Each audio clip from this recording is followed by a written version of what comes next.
I'm not sure. I don't know.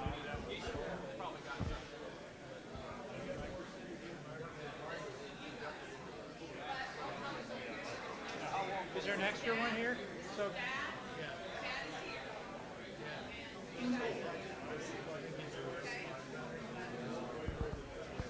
So there's an extra one here, Cindy? Is that what she said? It's 2 kids.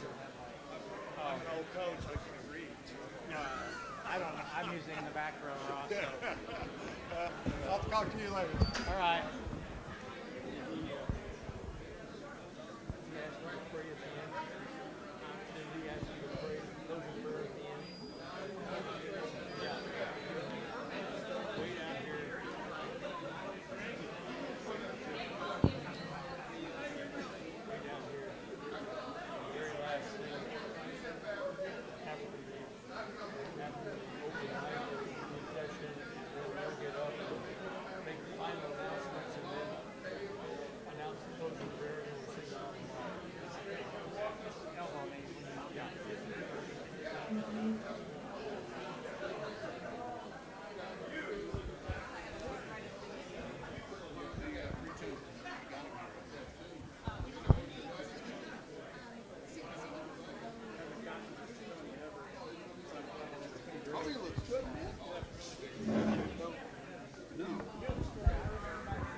I'm having too much fun. You know what? Great career, right? It is.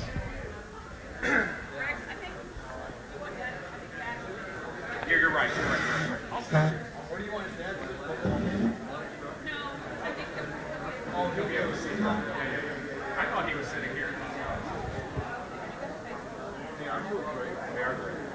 That's what I need.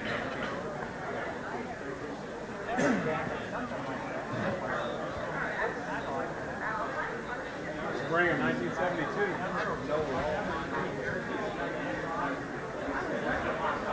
Well, yeah. I don't know that I lost mine. I have a batting helmet. Because with all the hair that I had there, my batting helmet was 7 and 3. And I went in, turned my stuff in, seen the hair, she said, we'll never use it again. I came in 71 and then graduated in 75. So 73, 74.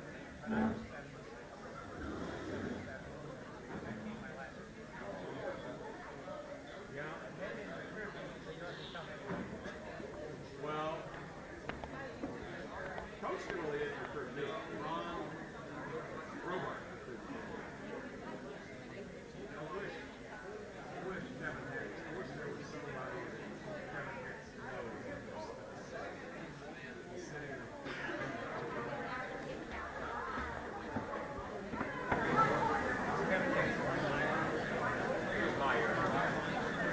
He's from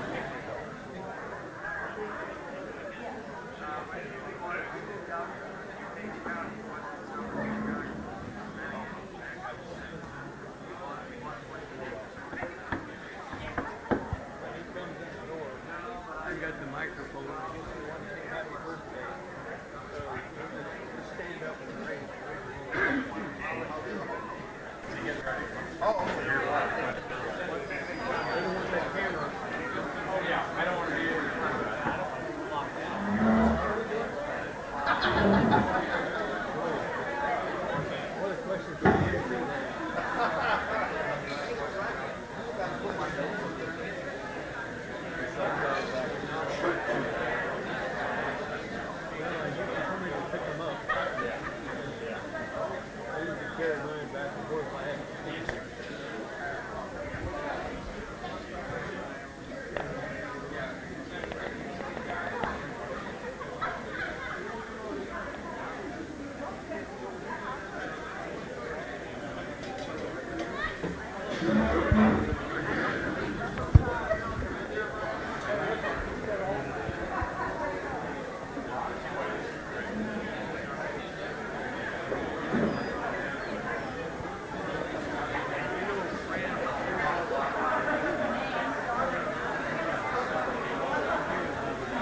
Hey!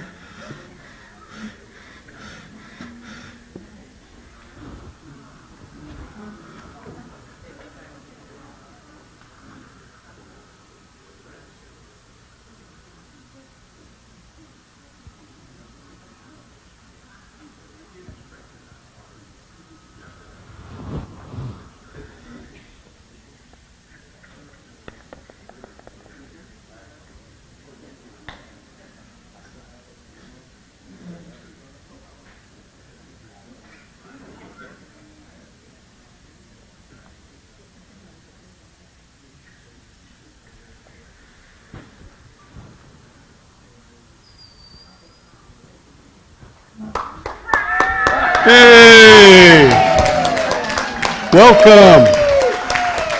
Let's sing happy birthday. Happy birthday to you. Happy birthday to you. Happy birthday, dear Kish. Happy birthday to you.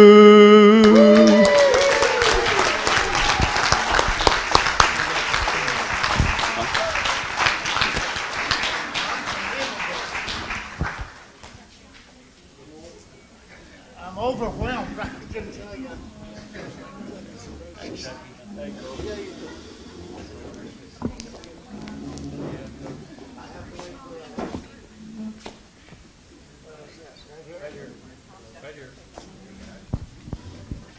Oh, my word.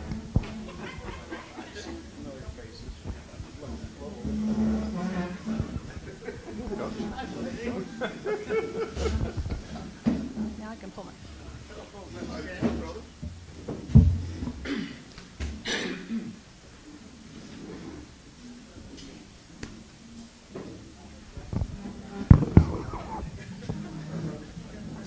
Okay. I was trying to hide my name tag so that he wouldn't think anything was going on. So, good afternoon, or maybe I should say, play ball. Gonna get emotional already. My name is Cindy K. Smith Oglesby, and this is a college event, so I normally start my events by saying I'm the manager of alumni and church relations here at Greenville University, but I'm also Cindy K. to him. We are so thankful to have you all here today with us to celebrate Ish Smith in this baseball bash. Oh my goodness. I'm delighted to get to be the one to welcome you. I have the pleasure of introducing you by groups, and you'll notice on your name tag that you've got some specific symbols that tell how Dad knows you. I hope I got all of those correct. We're just going to have you stand by groups. So first I would like our family, the members of our family, to stand or wave. Let everybody know where you guys are.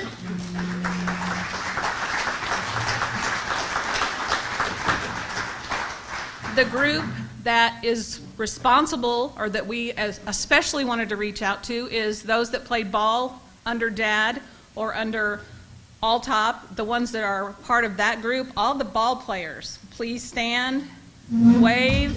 We are so thankful to have you guys here.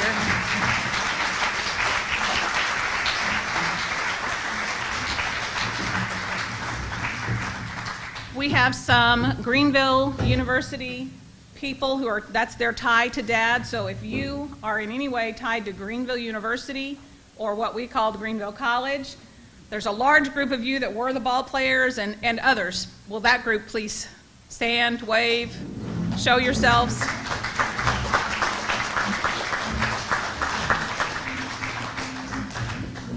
We are lucky enough to have some FCA representatives here. Dad worked with FCA for 13 years. Those that worked with him in FCA, would you please stand?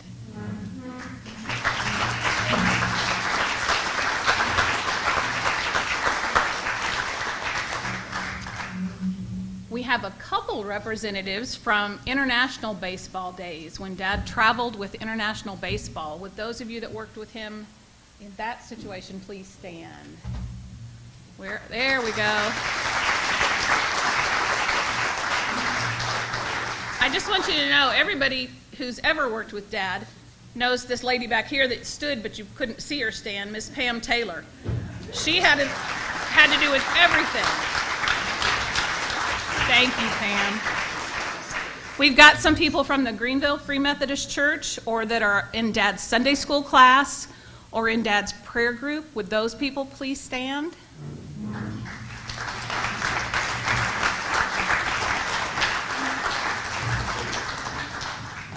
Oh, let's see. The next group is a really special group, and they are called, very fondly, this was my mother's name given to them, the Old Drips. That's Dad's coffee group. Will you guys please stand? We've got several from that group here.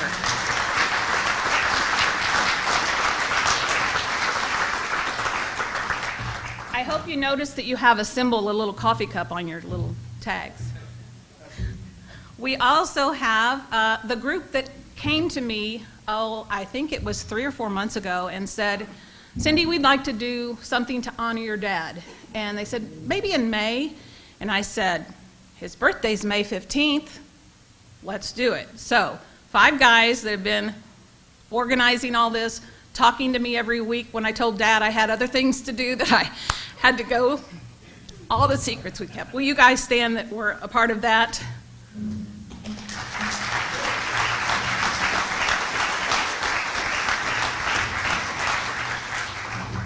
And we also have a group that has a special symbol that nobody else has.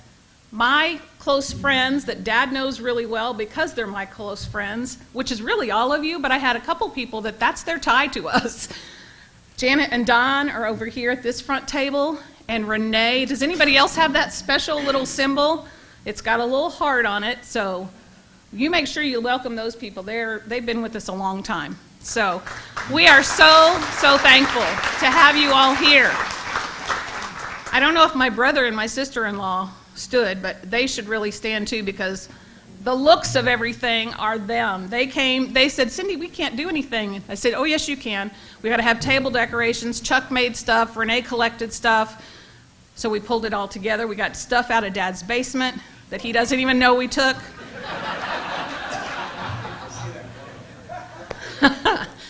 So we are so excited to be here. You've got programs on your table to kind of see how things are going to go, and I'm going to be quiet and welcome our MCs for the day, which is Rex Bennett and Lee Camp. You guys can come up and take over.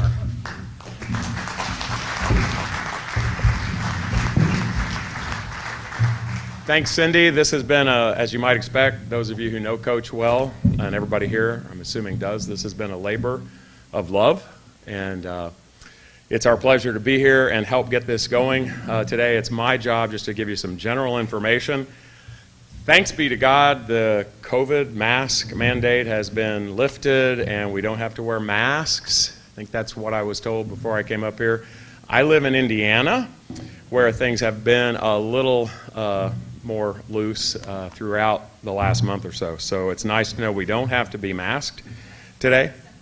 Oh, I'm sorry, yes, except when you're in the food service area, but out here, obviously, while you're eating and while you're just spending time with each other, milling around afterwards, no masks required. Also, restroom locations, for those of you who are not familiar with Armington Center, you go down the stairs, go past the glass, down the stairs, and to your right, and you'll see the signs for the restrooms.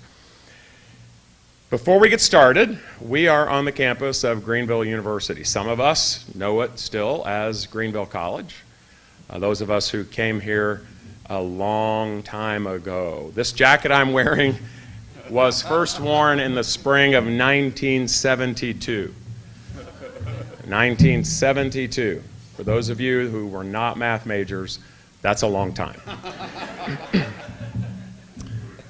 But we're on the campus of Greenville University, for most of us, our alma mater, and so it's only appropriate that we would hear from someone at Greenville University, and thanks be to God as well, we have the new president of our alma mater here, Suzanne Davis. So Suzanne, would you like to come and address the group, please? While Suzanne's coming, if I may, by way of introduction, But before that introduction, I think it's only appropriate to tell a little baseball joke. I had a dream last night that Rex, St. Peter, and Satan were standing at the pearly gates, and I'm told that there was a debate about whether he was eligible and qualified, but we'll talk about that later. But so Rex and St. Peter and Satan are standing at the pearly gates, and Satan has this idea that he wants to have a game to be played on neutral ground at Greenville University between Satan and his team and Rex and his hand-picked team of former college players, Greenville College players, of course. And so Rex looks over at Satan and says, well, Satan, I've got my hand-picked group of guys and we're going to kick your rears. Satan says, well, you may have your hand-picked players, but I've got the umpires. Kind of the story of our life, right? If I may, let me tell you a little bit about Suzanne Davis, Greenville University's president. It's been my privilege to become acquainted with her over the last couple of years before she ascended into that capacity. And I'm going to read, as is appropriate, just a little bit about her for those of you that really don't know Suzanne. But I've experienced some of the things I'm going to read personally in my interactions with her. When the board chose to name Suzanne as the president, they did so because she was the best person, given her vision for Greenville, given her ability to both create and execute strategy, and as well as her demonstrated passion to make Greenville University better tomorrow, than it is today. She's moved and served in a variety of roles with the university, and she really helped Greenville move through this precarious COVID time, which, as you can imagine, as I've experienced firsthand in our work with the university as well as healthcare institutions, it's been a precarious time, and she's really led that effort nobly and well, throughout, I think, the most difficult time, we've seen. Suzanne graduated from Greenville University, then the college, in 2000 with a Bachelor of Arts in History and Political Science, a Bachelor of Arts in Philosophy and Religion. She earned her MBA from the University of Illinois College of Business and her Juris Doctorate. See, I can even say that. Her Juris Doctorate. Impressive. Yeah, impressive. At the University of Illinois College of Law. She originally planned for a career in law and practiced civil and criminal law in Tuscola, Illinois. She also taught at Eastern Illinois University School of Business from 2005 to 2012. But teaching business at GU and influencing today's students drew her back to Greenville. She served the university in many roles, including Chief of Staff, Founding Dean of the Briner School of Business, Vice President for University Relations, Executive Vice President, and most recently as Acting President. As Acting President, she moved forward several strategic initiatives, but she wasn't in that full presidential capacity, but now she has a contract in place through 2024, which the school will be blessed by.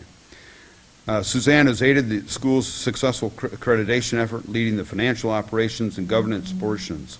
She led the president's executive cabinet and managed the reorganization of enrollment, marketing, and international affairs at the university. And more recently, she reestablished a relationship with the U.S.A. president. She secured Greenville's current COVID testing program, and that has put Greenville on the map for successfully navigating the pandemic. No small accomplishment.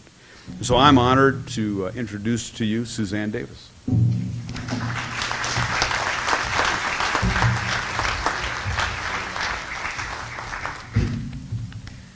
All right, well, I recognize that I stand in the way of lunch, so I will be brief and lead it and follow the rules. Cindy said to wear your GU apparel and dress casually, so I did that. We'll talk about that. Yeah, we'll talk about that here in a minute. So I just wanted to reflect on President Ish Smith, because that's how I see him. He was my president when I was here as a student, and I think we have several similarities. So I'm going to focus on those similarities for a minute. And it relates to GU, but also relates to Ish. So from what I've seen, Ish is always looking for connections that could bring benefit to GU. And those of you who know me know that my favorite words are connection and collaboration. I say it all the time because you just never know when you might be developing a relationship that could bring benefit not just to GU but to the kingdom. We do kingdom work here. And so we're always looking for those opportunities.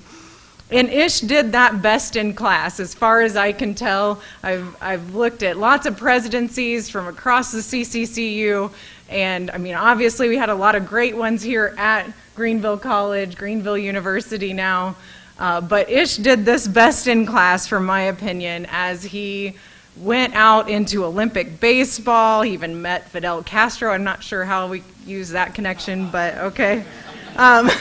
To Hall of Famers of all types, Cardinals connections, Bob Briner, FCA. He was always making these connections, both in the community and across literally the globe. And you just never knew. I mean, I heard this from Pam Taylor. She never knew who she might be meeting because Ish was always bringing the best in class around and just facilitating those relationships, and not in an artificial way just to make a sale or, you know, bring in a gift for GU, but because he was authentic in those relationships. And I've seen that from so many people as they still come to me today, hearing of Greenville University because of Ish Smith. And I try to do the same. So it was talked a little bit about the University of Illinois, kind of an unlikely partner in this COVID situation, but just the other day I got an email from their vice president, who was MIT, Harvard, medical engineer that worked with us throughout this process, and he said, you know, when I came on to the University of Illinois from being a vice president, actually executive vice president at Northwestern, he's like, I knew I was going to meet some very special people as I was in this new role at the University of Illinois, world-class R1 institution. He's like, but much to my surprise, I met those very special people in my first year at a small town in southern Illinois. I hardly go south of I-80, and this place is just full of very special people. And so it's an unlikely partnership with the University of Illinois, but it has been a great one. We've done this with HSHS in our nursing program. We're kind of partnering with a giant in that to be able to launch nursing. And I feel like I'm doing that in the spirit of Ish Smith. We bought a music school in Nashville in the middle of COVID. That may seem a little counterintuitive to go into live entertainment. But as you can see here today, people are excited to get back together. And whether it's sports or it's music entertainment, we think that that presence in Nashville, purchasing it from the CCCU, is really going to expand our reach. And just like Ish encourages us all to be salt and light, I think we can be salt and light. And as I watch the Grammy Awards, I think it might need a little bit of salt and light exposure.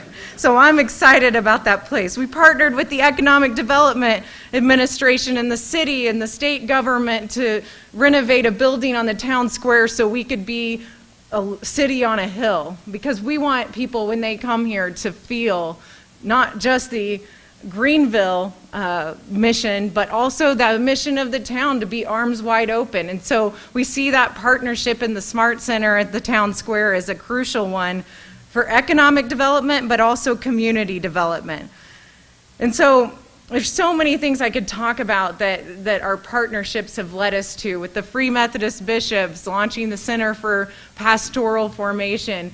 But these are things that I saw represented as a student through my president at Greenville College, actually, as well, in Ish Smith.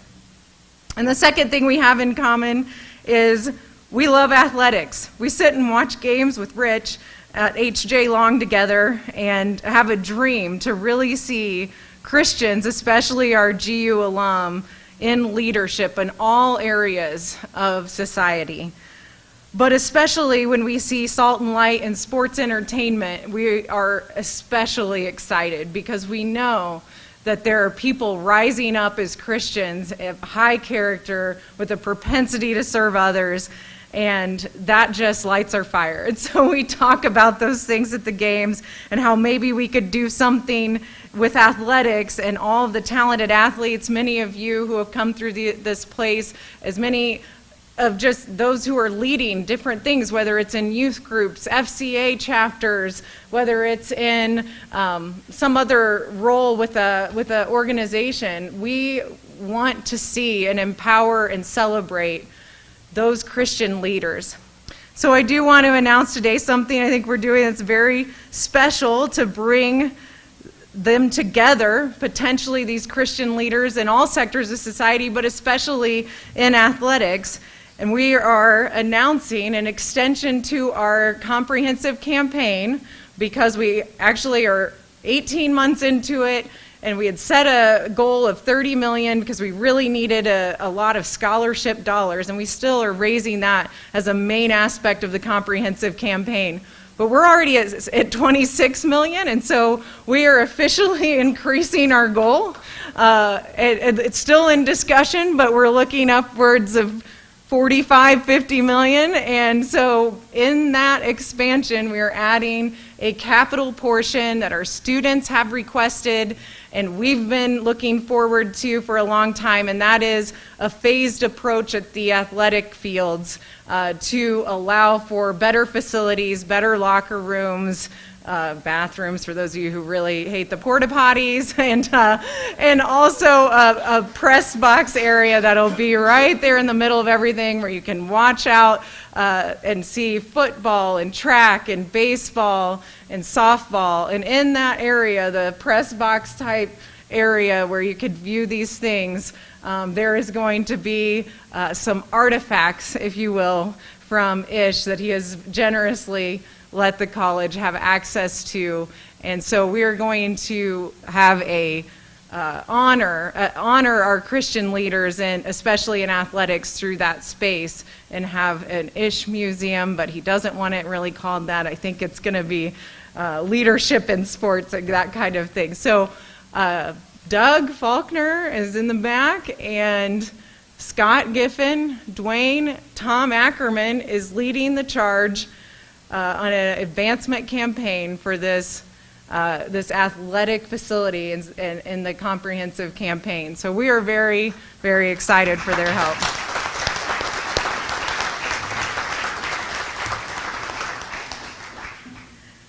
Again, I don't want to stand in the way of lunch, but just one more thing. I do want to say that Ish and I have in common is I really believe we bleed orange and black. We love Greenville. It's a special place. I met Jesus here. There's so many students who are meeting Jesus here today. And that's why it's most important. This is hallowed ground, holy ground, not because of the buildings or the things we'll do or the partnerships we'll make, but it's because of the relationship we have with our Lord Jesus Christ. And that's what Ish is about. And he knows that we stand on the shoulders of giants who have come before us. And I am just one president among many leaders in this organization. And I will come and I will go. We will all come and we will go. But there is something special of God here at GU. And I think a lot of you have seen that. I only want to express one difference. I do love the color red.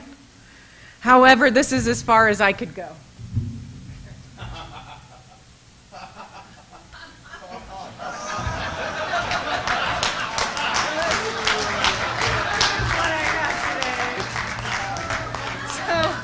I just wanted to be clear-ish that I am a third-generation Cub fan, and I would be disowned by my family. And even their support of the Lansing Lugnuts as the farm team, if I did not wear proudly this shirt. Yes.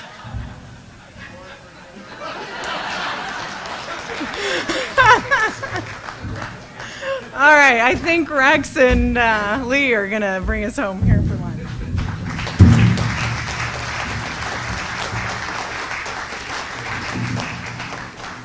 I don't know, Coach. I don't know. A Cub T-shirt. Somebody back there in the back, Ross, just make sure that food service knows that the woman in the Cub T-shirt gets no food. That took a lot of nerve, Suzanne, but honestly, to be a college president in this day and age, that requires a lot of nerve, too. The only thing it requires more nerve than being a college president, apparently, at Greenville University these days, is being the vice president for advancement. He was just had his goal raised by $15 million. I have a feeling Scott was in on that. Okay, just a couple of things before we get started. I first ran across Coach in Clay City, Indiana, at Wabash Park Campground. My dad was Free Methodist pastor, and he was like the athletic director for camp that year. I first met Coach there, and Chuck was about this tall. So I feel really old. Pardon me? No.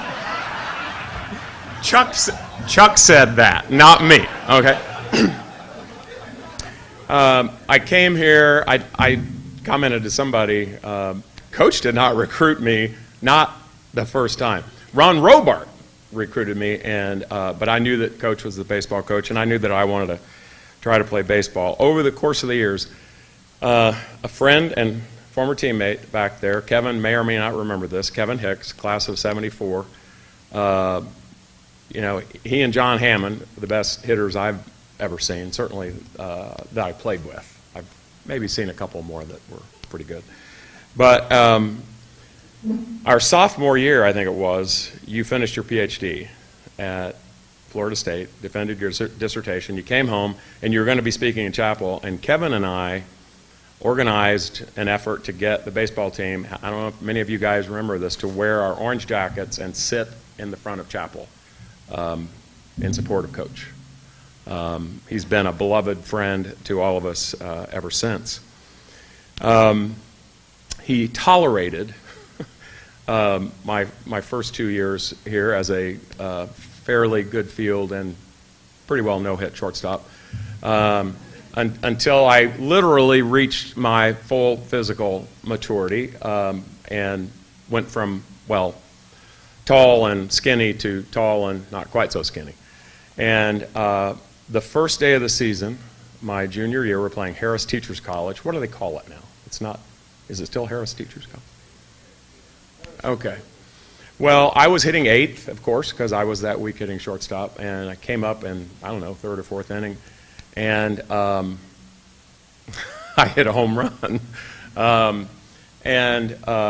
Coach, ever the encourager, ever the guy who always wanted to spur you on to greater things, as he greeted me from the third base coaching box, as I rounded third base, he shook my hand, patted me on the rear end, and said, "What's next? The rapture?"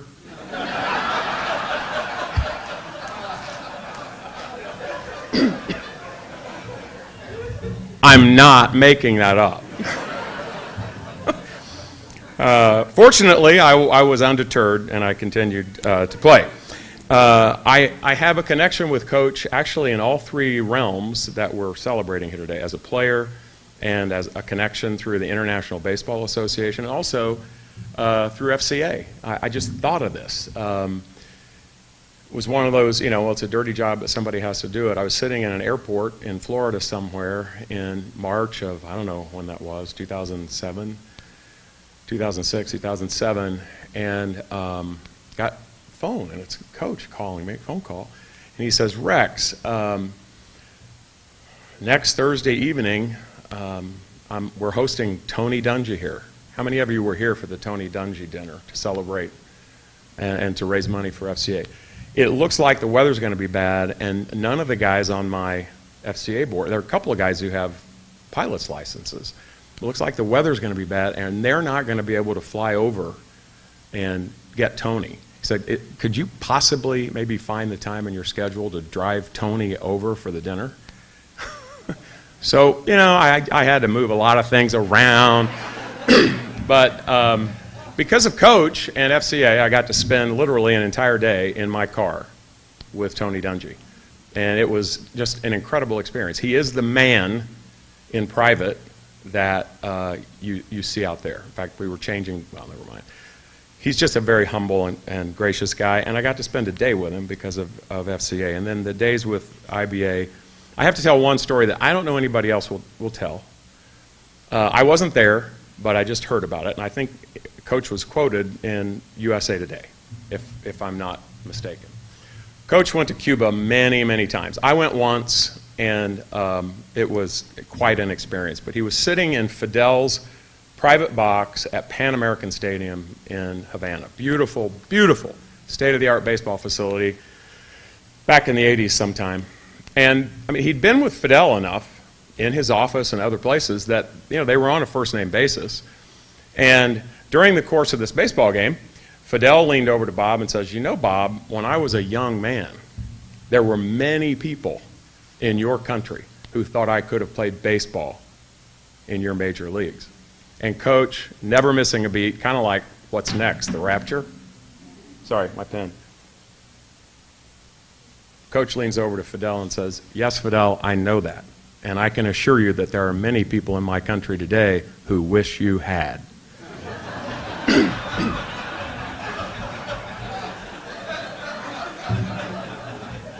And he got out.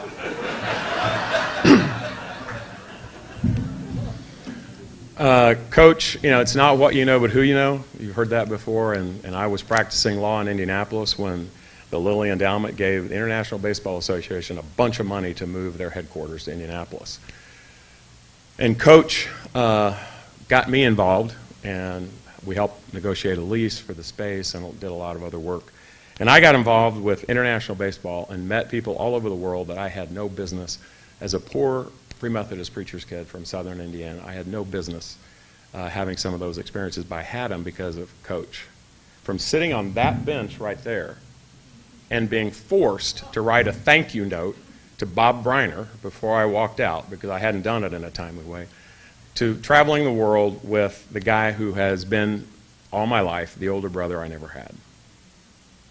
And it is just a joy to be here and with you. Everywhere I went with him, around the world, he did what he did in your lives and in the lives of countless baseball players and other athletes here at Greenville. He lived and ministered the love and truth of Jesus Christ everywhere he went. I witnessed it. So, thanks again for coming. There are going to be, we just want you to know, if you are more comfortable wearing a mask, you can do that. I kind of made a outrageous declaration there. But if you want to wear a mask, no one's going to hold it against you. I want to thank some folks who sponsored this lunch. And if you want to be a part of that, if you feel like, hey, I want to have a role in this, you can. Talk to Cindy. She'll help you. Lynn Carlson. Lynn, where are you? Right there. Stand up. Lynn Carlson is the current baseball coach here at Greenville, and he is responsible for the T-shirts that we have back there. Please make sure that you get one before you leave as a memento of this occasion. Again, wear your mask in the food service area. We're going to be dismissed by tables, beginning with the head table here where the guest of honor is. Okay? That good? Yeah.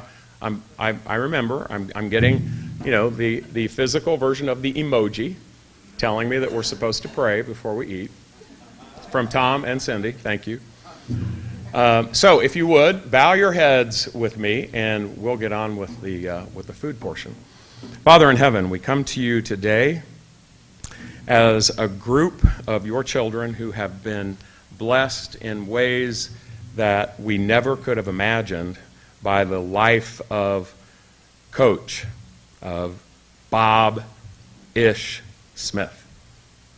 By whatever name he is called, there are people here whose lives have been changed forever and rendered better because of you. People whose lives were changed because he modeled the love and truth of Jesus before them. People whose lives he changed through his coaching, through his administration of getting baseball into the Olympics. And people whose lives he changed as a minister of the gospel to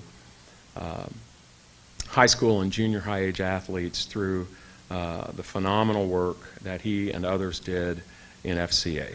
We gather here today to thank him and to wish him happy 85th birthday. Thank you for him, and thank you for the joy that he's brought into our lives. Now, thank you as well for the food of which we are about to partake. Thank you for the people who prepared it. And we ask that you would just bless our fellowship around the tables here and as we proceed with the program. We ask all these things in the precious name of our Lord and Savior, Jesus Christ. Amen. Bon appetit. Is that okay to use with barbecue? Enjoy.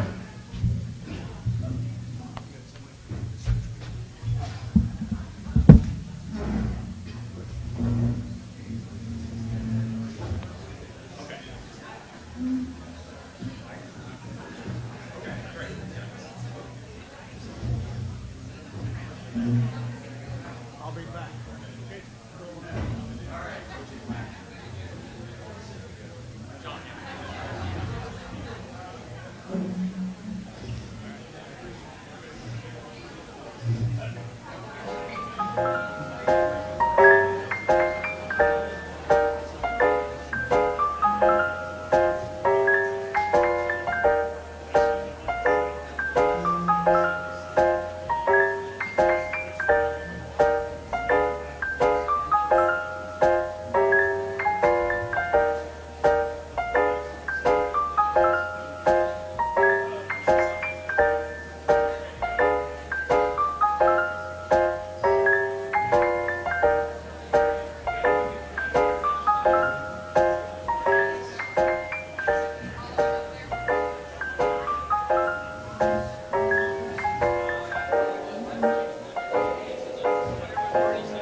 Make video storytelling easier. The complexities of collaborating in today's digital workflows are like running an obstacle course.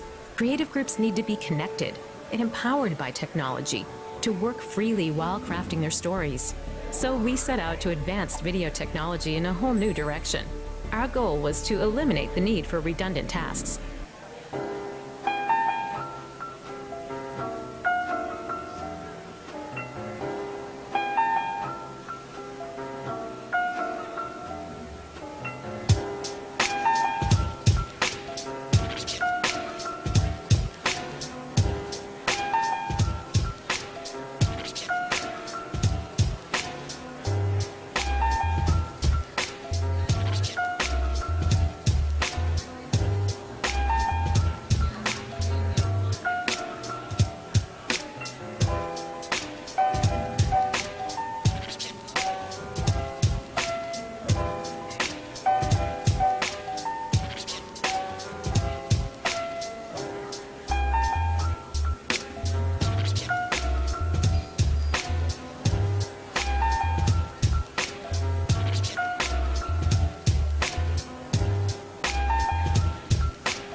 You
mean bread and butterfly?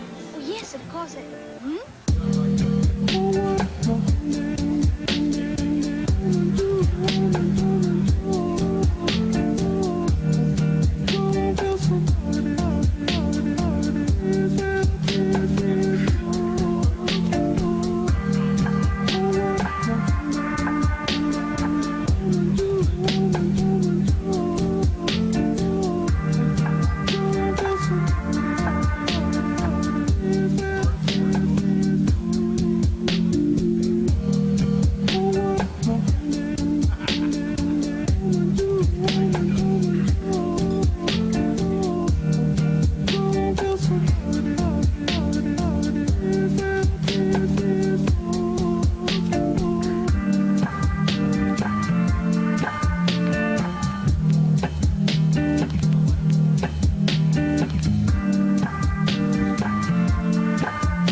is as normal, missing someone.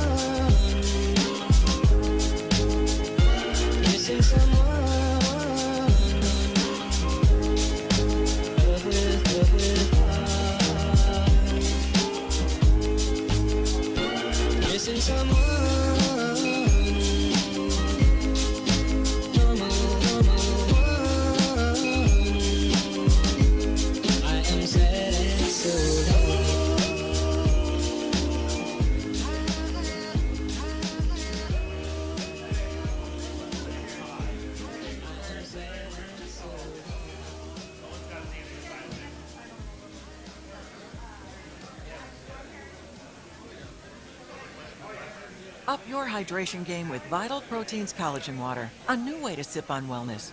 Choose from 6 light and refreshing flavors to increase your daily collagen intake and stay hydrated on the go. Visit vitalproteins.com to refresh your routine.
Excuse me, if I could have your attention. If I could have everybody's attention, sorry to interrupt lunch, but I'd like to direct your attention back to the corner where Coach Smith and Cindy are standing. We have a birthday cake. Some of you, I see, Coach Alltop, have already helped yourselves to the birthday cake. But Tom Morgan's not. Yeah, here's the sample. Yeah, there's one piece of cake left, Coach Alltop. No, anyway. We're going to honor Coach Smith now with another rendition of Happy Birthday led by Tom Morgan. Thank you. All right, here we go. Stand up and away we go. Happy birthday to you. Happy birthday to you. Happy birthday, dear Coach Smith. Happy birthday to you.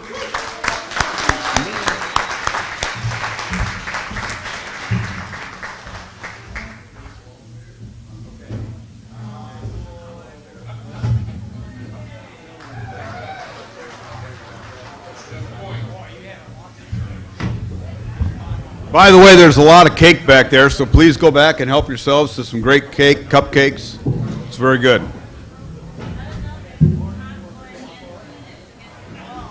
And we have popcorn and peanuts in the other corner.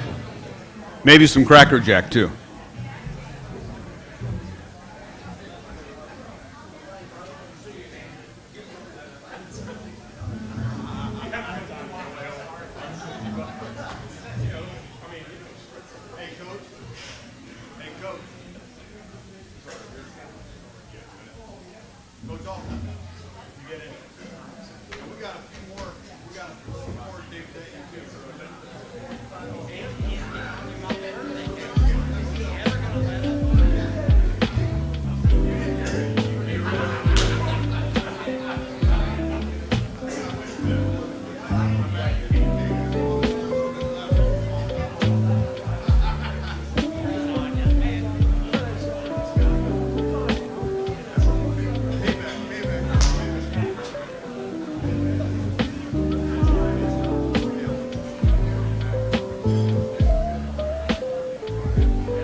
It's the way life changes when in love, yeah. I surround my soul with positivity.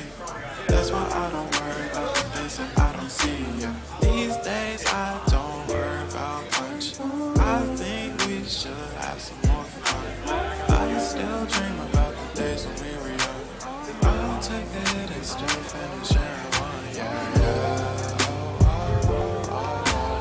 Memory lane isn't that too far away from our hearts, yeah, yeah. The ones we keep close, we should never let go. So tell me who you love, baby. Take a moment to unwind, fix yourself and realign yourself with the world, baby. Breathe slow, baby, yeah.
My family is my wife, my daughter, my eldest son, my middle son, and our youngest son. And I am Roger, father, dad. That's all you have, your family. Nothing stronger than family bond.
If I could have your attention again. Did everybody get some cake?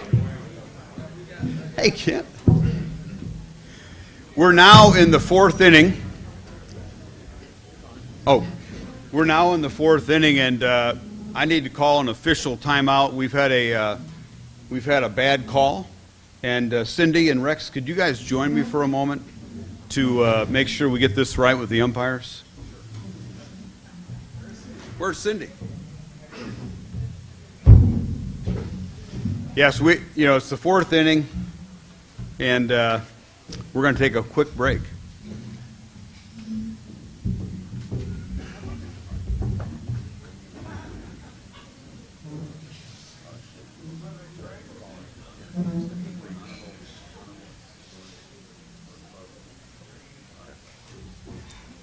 We are privileged. We've made the decision, and the decision is we have an honored designated hitter that I'd like to introduce, the Honorable Mayor of Greenville, George Barber. George, would you mind sharing a few? And Al Gaffner, please. Who could forget Al Gaffner, right? Thank you so much. Cindy, what a great job you've done. I'm not sure where you're at, but thank you so much. And thank you for having us wear name tags. Like, that is a great idea, because you see a face and you're going, and then, you got the name right there. So thank you. Coach, this is such a great day. Thank you for all the things that you've done. We have a special presentation. I need to tell one quick story on Coach Smith. And there's so many. He was always so kind to my classes. He would come speak to my introduction to physical education classes and recreation. But in 1985, I was playing baseball for Asbury University, and Cecil Zweifel was our coach. Does anybody in the crowd know Cecil? Oh, good. This is great. So Coach Zweifel was our coach, and we were okay as a team. It was all about the McDonald's after the game, and he'd give us a $2 bill, which was pretty unique. And we would wear, our school colors were purple and white, but we would wear various colors throughout the year. And I asked Coach Zweifel, why are we wearing different colors? And he said, well, it's whatever uniforms are on sale, like whatever color's on sale.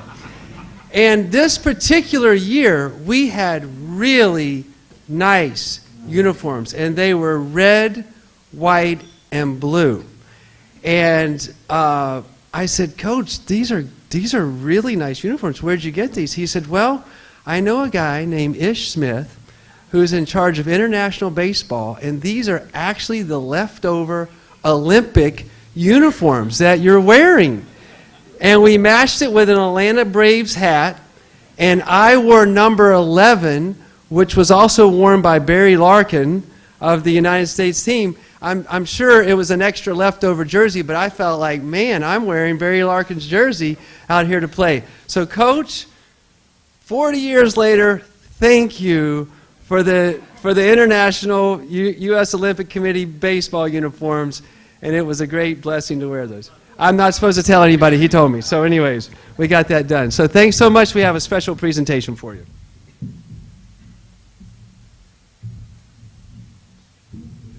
Just have to note that I asked my table, I need to take this shirt off before we make the presentation, and the table took a quick vote and said, after the heresy that President Davis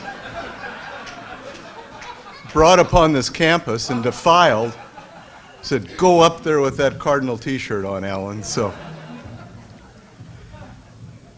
Mayor, thank you. Mayor asked if I would present this to Dr. Smith, because we as a community of Greenville have been looking for an opportunity to appropriately honor a very favorite son.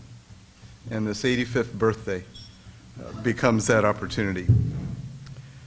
Whereas Dr. Robert E. Smith graduated from Greenville College in 1957 and would later join the faculty as a physical education instructor and coach.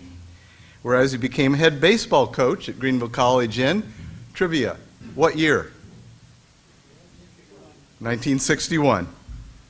Dr. Smith served as Greenville College Vice President for Institutional Advancement with responsibilities for fundraising. became the 9th president of Greenville College, serving from 1993 through 1998. And whereas Dr. Smith introduced servant leadership at Greenville College, modeling that philosophy for students, faculty, staff, and alumni. And because of his success as a baseball coach, he was elected to the National Association of Intercollegiate Athletics, the NAIA Hall of Fame, and the NAIA created the Robert E. Smith Achievement Award for both baseball coaches and administrators. And whereas he is known as an amateur baseball icon, serving as president of the United States Baseball Federation, International Baseball Association, and World Baseball Association. And whereas Dr. Smith was a member of the International Olympic Committee and is universally credited with introducing baseball into the Olympic Games. Whereas he earned the Olympic Order, the highest honor given by the International Olympic Committee. And whereas he is a member of the St. Louis Sports Hall of Fame and the Greenville College Athletic Hall of Fame, as well as recipient of the Greenville Chamber of Commerce Gerald Turley Award. And during his retirement, he led the Southern Illinois region of the Fellowship of Christian Athletes. This is where we all know Ish. Whereas Dr. Smith is beloved and respected for his integrity, warm and generous spirit, caring personality, commitment to Christ, and building the kingdom of God. And whereas he is celebrating his 85th birthday and has impacted thousands and thousands of lives for the Lord, now therefore, George Barber, Mayor of Greenville, is today hereby proclaiming Saturday, May 15th, 2021, as Dr. Robert E. Ish Smith Day, and urge all residents to congratulate, recognize, and express gratitude for his exemplary life of service to others. And Mayor Barber also has a special presentation that is reserved for the highest of honors for our citizens. Thank you, Mayor Gaffner. And Ish, in appreciation for all of your dedication and work for the city of Greenville, we would like to present you with this proclamation and a key to the city as an ambassador for Greenville, the city of Greenville. Thank you so much. He said, what does the key open? Everything!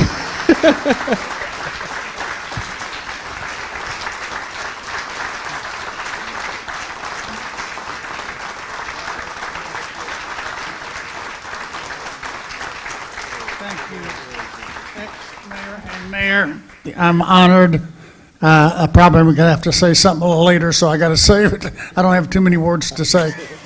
I'm thrilled. These are two of my dear friends, and you're going to have to learn how to say whereas, and now it's your job. But I'm honored. God bless all of you, and I'll be back. I probably.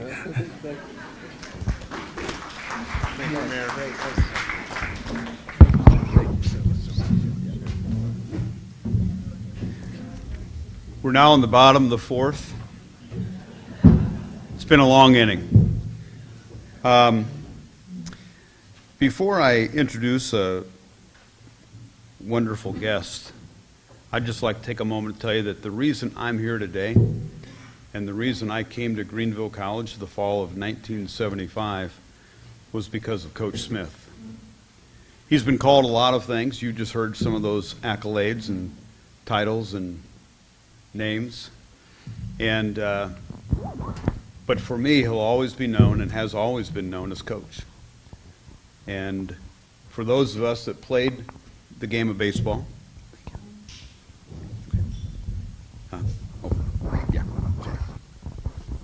rotate.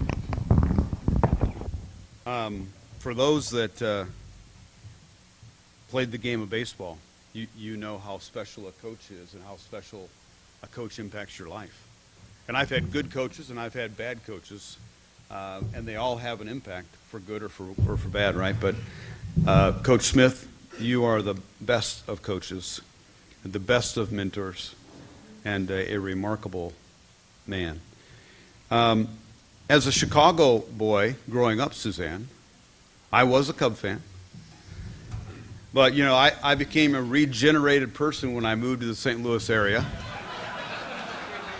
And I was saved from that evil spirit and became a Cardinal fan.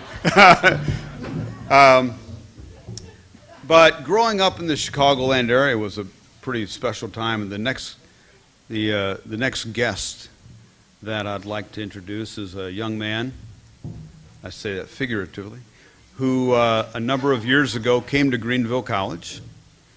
And when I landed on campus, Anthony Hubbard, Hubby, was legendary already. And I'd like to tell you 3 things about Hubby before we ask Hubby to provide a tribute coach for you. A few words to describe Hubby. Fierce competitor, great teammate, charismatic leader, and All-American. I don't know, in the history of Greenville College, Greenville University baseball, Coach Smith, you might know this, how many All-American baseball players there were that have come through the halls of Greenville College, Greenville University. They're probably just a handful. And Tony, Hubby, is one of those exceptional people. 3 stories about Hubby, just very quickly.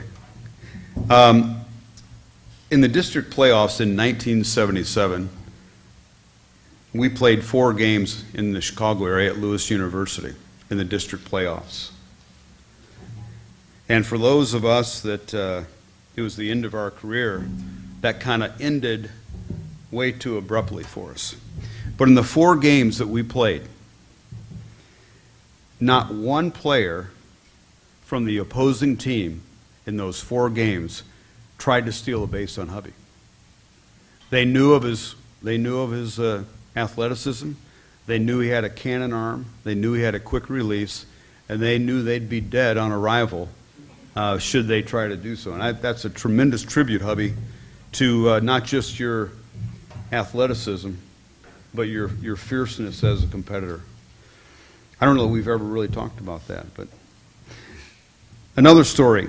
In 1978, following graduation, Coach Altop, opened the season, and they were playing a game, and an umpire pulled him aside during the game and asked whether or not that African-American brother named Hubby was still with the team. And Coach said, well, no, unfortunately, he graduated and has moved on, and he's not with us this year. And upon learning that Hubby was no longer a part of the team, the umpire just kind of, thank God, because now I can rest in peace while I'm on the infield umpiring and not be fearful about getting hit by one of the balls that he hit. Those of you that either played with or for or against Hubby, you know that when Hubby hit the ball, it was a rocket. And, he drove it through people. And tremendous, legendary hitter. But my favorite story about Hubby, and I don't know that Hubby and I have talked about this since we were here together at Greenville, but during that time, I guess before our senior year, we were honored to be a part of a team that is associated with Athletes in Action Sports Ambassadors. And a number of us, Coach Altop coached that team, and a number of us partnered with other players from around the country and had the privilege of going and getting in some practice in San Juan, Puerto Rico, and then moving from there to the Dominican Republic, where we played against Dominican Republic teams, and they were great teams. We in America at the time didn't really realize the significant potential and talent in the Dominican Republic. This is the late 70s, but we saw it firsthand.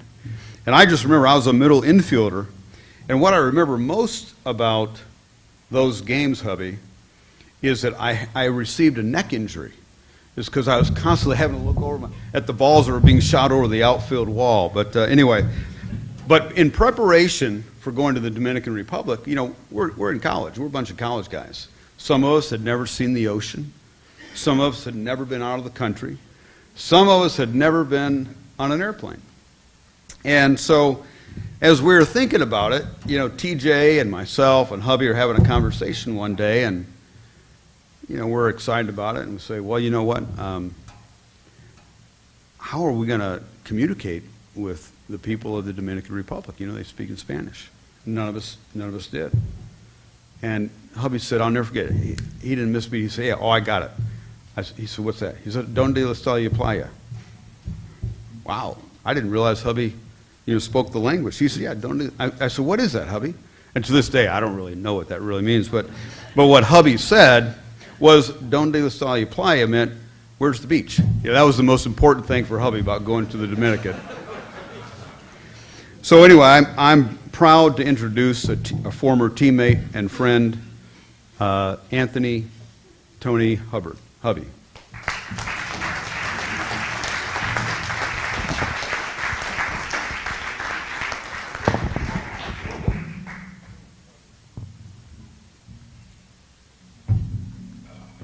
There'll be no base stealing today. No. Thank you, Ray. Ooh. I'm going to try not to have an all-top moment. I learned from the best. I remember my speech class. I'll find me a spot on the wall in the back, and I'll do that. Talk about my journey to Greenville College. A friend of ours, a young man I played against in high school, arch rival, his name was Jose Magaja. His dad was a policeman. He used to see him all the time come to the games. While his freshman year, after his freshman year, Jose passed. He had cancer. And so it's coming.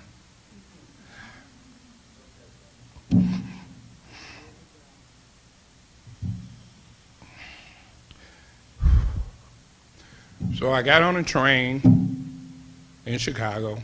I said, I'm going to Effingham, Illinois. So the college sent a guy named Dan Petrie, came in a K car. I don't know if anybody remember those little cars from Chrysler. They got about 2 horsepower. And so I asked him, I said, Dan, how long from Effingham to Greenville? He said, just up the road. Well, I'm from Chicago, so a half an hour in Chicago, you can go anywhere. So we were going, and I said, Mulberry Grove, 6 miles. I said, how much farther? He said, 6 more miles. Well, that turned into almost an hour. From Effingham, I said, oh my goodness, pull up in front of the whole car. Fall of '73. Everybody talks. Coach is such a nice man. He's this, he's that. We had fall ball practice. I was at third base. The ball went to the catcher. He threw it to the second baseman. A young man walked up to me and said, what we doing? And I told the guy at second base, throw the ball to the pitcher. And as soon as I told him that, Coach Smith jumped out of the dugout like somebody had threw hot water on him. He ran out to me and said, Hubbard, you will never play. He said, you will never play. And I said, what did I do? So he went back in the dugout. So later on that day, after practice was over, he and I had a little converse. And I told him, I said, Coach, I'm not going anywhere, and I'm going to graduate. And luckily I did do that. And after I graduated, it was 24 years I've coached at the college level, junior college, NAIA, Division I, U.S.A. in Chicago. I worked 29 years. This is my 29th year at the United States Postal Service. Don't hold that against me, though. So 24 years of coaching, 29 years of postal work at the same time. Over the years, at these conventions, we would go to the baseball conventions, and I would be there by myself sometimes, and maybe I have an assistant coach. We didn't have the budget like a lot of other people did. Coach would call me and say, what are you doing? I said, I'm getting ready to go to breakfast. He said, come on downstairs. I said, meet me for breakfast. I said, yes, sir. I'll be right there. So I'm figuring he's going to pay for it. Because I didn't have any money. So we get downstairs, and I'm sitting there, and he said, well, I'm waiting on somebody. I said, okay. here comes Brock, who was Arizona State at that point, was he? And Tommy Lasorda from the Dodgers. I'm like, man, where are they going? They come sit, Tommy sit next to me, Brock on his left, man, this little kid from the west side of Chicago, sitting there between these guys, legends. So Tommy Lasorda is basically, he's the Rodney Dangerfield of baseball. I told him he just missed his calling as far as that. He was just hilarious. But over the years, you know, we talk about exposure, and I talk about my journey coming to Greenville, and everybody asked me, why did I come? I had no choice. God sent me here. He had to. I pray every day that I make it through, not by convenience. I prayed it because he sent me here. I had a lot of opportunities to go other places, a bigger office. We played Illinois one day. I had a great game, great 2 games against Illinois. I got back to the dorm. I had a call from Illinois asking me to transfer. And I said, hey, this thing ain't ethical, I don't think. But he said, I said, how many, and I just said it like this, how many black guys going to be on the team? He said, you. I said, well, I might as well stay where I'm at. At least I had Stovall. So it was at least 2 of us. But it just comes to the point that Coach has been a mentor. There's three guys in my life that really, really look up to as mentors. He's at the top. Dave Alltop is another one. And then my high school coach, his name is Malcolm Hempio. He's married to Jesse Owens' daughter, one of them. And he was the instrumental. He always taught me to be respectful. Yes, sir. No, sir.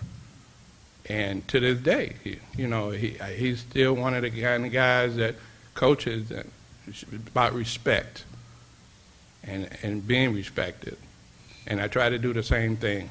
In my coaching, I've met over 13 Hall of Famers. We lost a bunch of them last year. I met Tommy John sitting at a coaches convention, sitting by himself reading a book, and spent 45 minutes with him. I mean, it's just, baseball is one of these things that I don't care how competitive you are with other people, you have a common bond, and it's baseball. You know, and every time I see Field of Dreams, I see James Earl Jones give his speech, I start crying, because that's a heck of a speech. And it's, you know, the common denominator is baseball. But Coach Smith has shown me a lot of avenues. He showed me a lot of tolerance, and he showed me some vision. And at this point in my life, I'm not done yet. Thank you so much.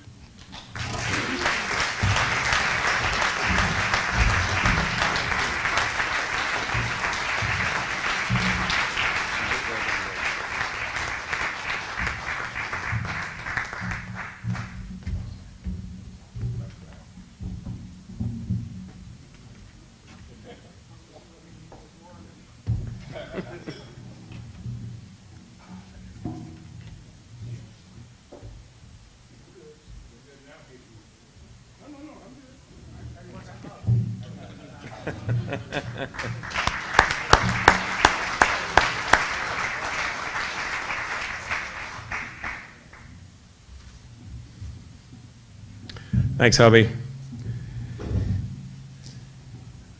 Fall of '73. What would I have been?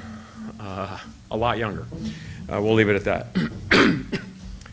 Our next guest is a man that I met at the airport in Indianapolis. Was that 1985? 6. Coach was in Greenville, of course. He was the international president of what was then called AINBA, which is a Spanish acronym that I'm going to let David tell you about because he's fluent. It became the International Baseball Association. And David Osinski was hired to move his family from Australia to Indianapolis, Indiana, to become the the new executive director of the International Baseball Association. Offices, amazingly enough, in the same building that my law office was in for about 30 years. Got to know David and his wife Nancy and their two daughters, Teresa and Carolina, that day in the airport, and drove them. I'm not sure where we went to a hotel at first. We stayed there, and then they bought a house, and we got to know each other. David went to college in Florida, Rollins, if I recall correctly, and then one of the things he wanted to do was learn the Spanish language, and he immersed himself in it and ended up in Argentina where he met Nancy. And I have known him since 1986. He is a committed believer and follower of Jesus Christ, and that is what I respect about him most. But he also loves the game, and he helped coach and others get baseball into the Olympic Games and then grow it internationally. One of my prized possessions, and I'm not saying this just because I'm here today, if you came to my house, in my home office, my desk sits here, and there's a credenza over there that has some bookshelves in it, and upper left there is a photograph of Coach and David and our friend Cass Pilak from Canada. Those three guys ran international amateur baseball, and we were in Rome for a meeting and a tournament. And one day we decided to go down to the Vatican. We're standing there in front of the colonnade, right in front of St. Peter's Basilica. And I'm on the verge of emotion here because of that and baseball, but the first time I ever saw a picture of the colonnade and began to develop a real interest in and love for things classical and things of beauty was in Marston Hall when I was a second semester freshman. And there was this woman who was like an evangelist in terms of her passion for things like that. Her name was Harriet Whiteman. So when I see that picture of Coach and Cass and David and me standing in front of the colonnade, I also think of that lady named Harriet Whiteman who taught me to love that kind of stuff, of small town preacher's kid. David worked for the IBA in Indianapolis, and over the course of that time, we became friends. Coach and David worked together like hand in glove. And he's going to come now and share some thoughts and memories of Coach's career in and influence on the game of baseball beyond the borders of the United States. David, welcome.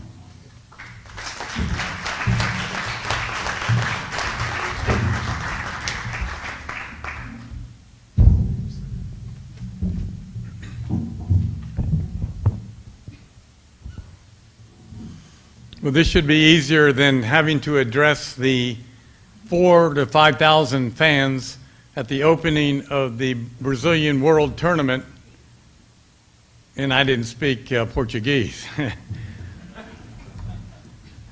Now, my job, really, I don't think I need to add any new virtues or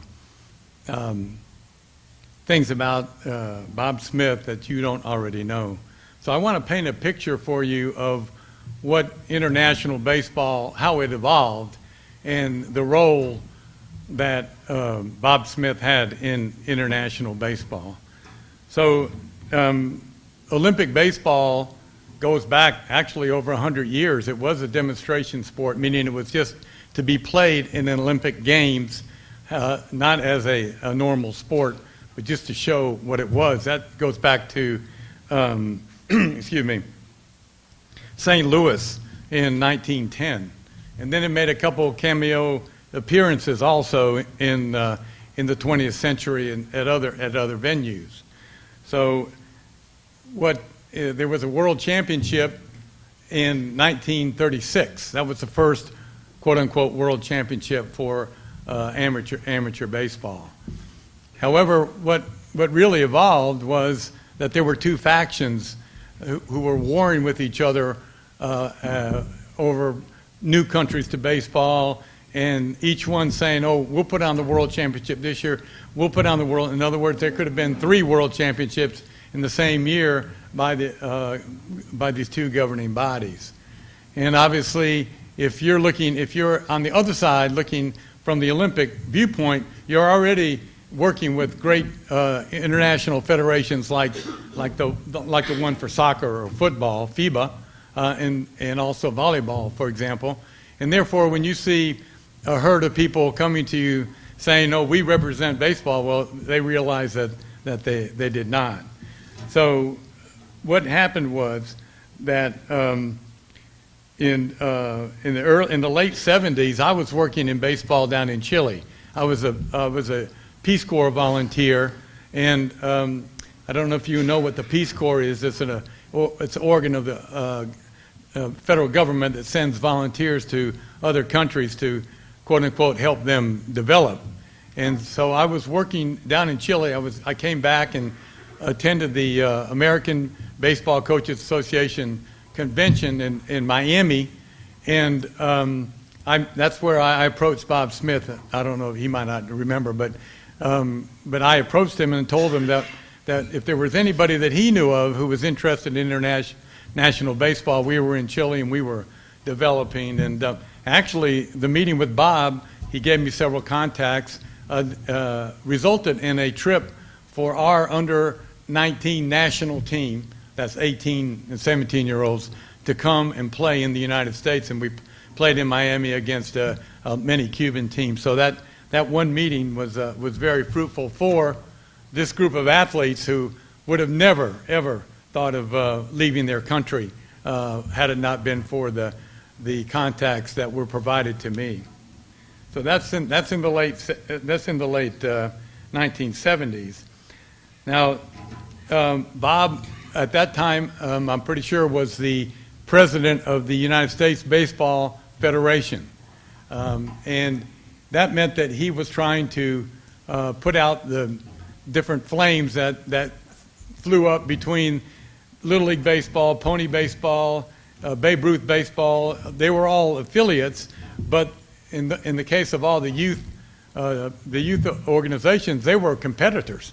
They were competing for the same children to come in and play in their associations. So being the president of the U.S. Baseball Federation was a task in itself. And then Bob opted to try to become the head of the world body. And actually, when he did become the head of the world body in the late 1970s, he got together with a fellow named Peter O'Malley. Yeah, Peter O'Malley, the owner of the Los Angeles Dodgers. And Peter O'Malley, Bob convinced Peter to hold a meeting for all the countries in the world in Los Angeles. And that one meeting galvanized the two bodies, disintegrated, and everybody joined Bob as the president of the reigning body for amateur baseball to, one, unify, and two, to be able to actually pursue the Olympic dream. So this is in 1979. Now, I think Bob's next step was to go to Peter Ueberroth. And Peter Ueberroth, many of you might remember, was eventually the commissioner of Major League Baseball. By the way, one day he came into our office in Indianapolis, and my secretary didn't recognize him.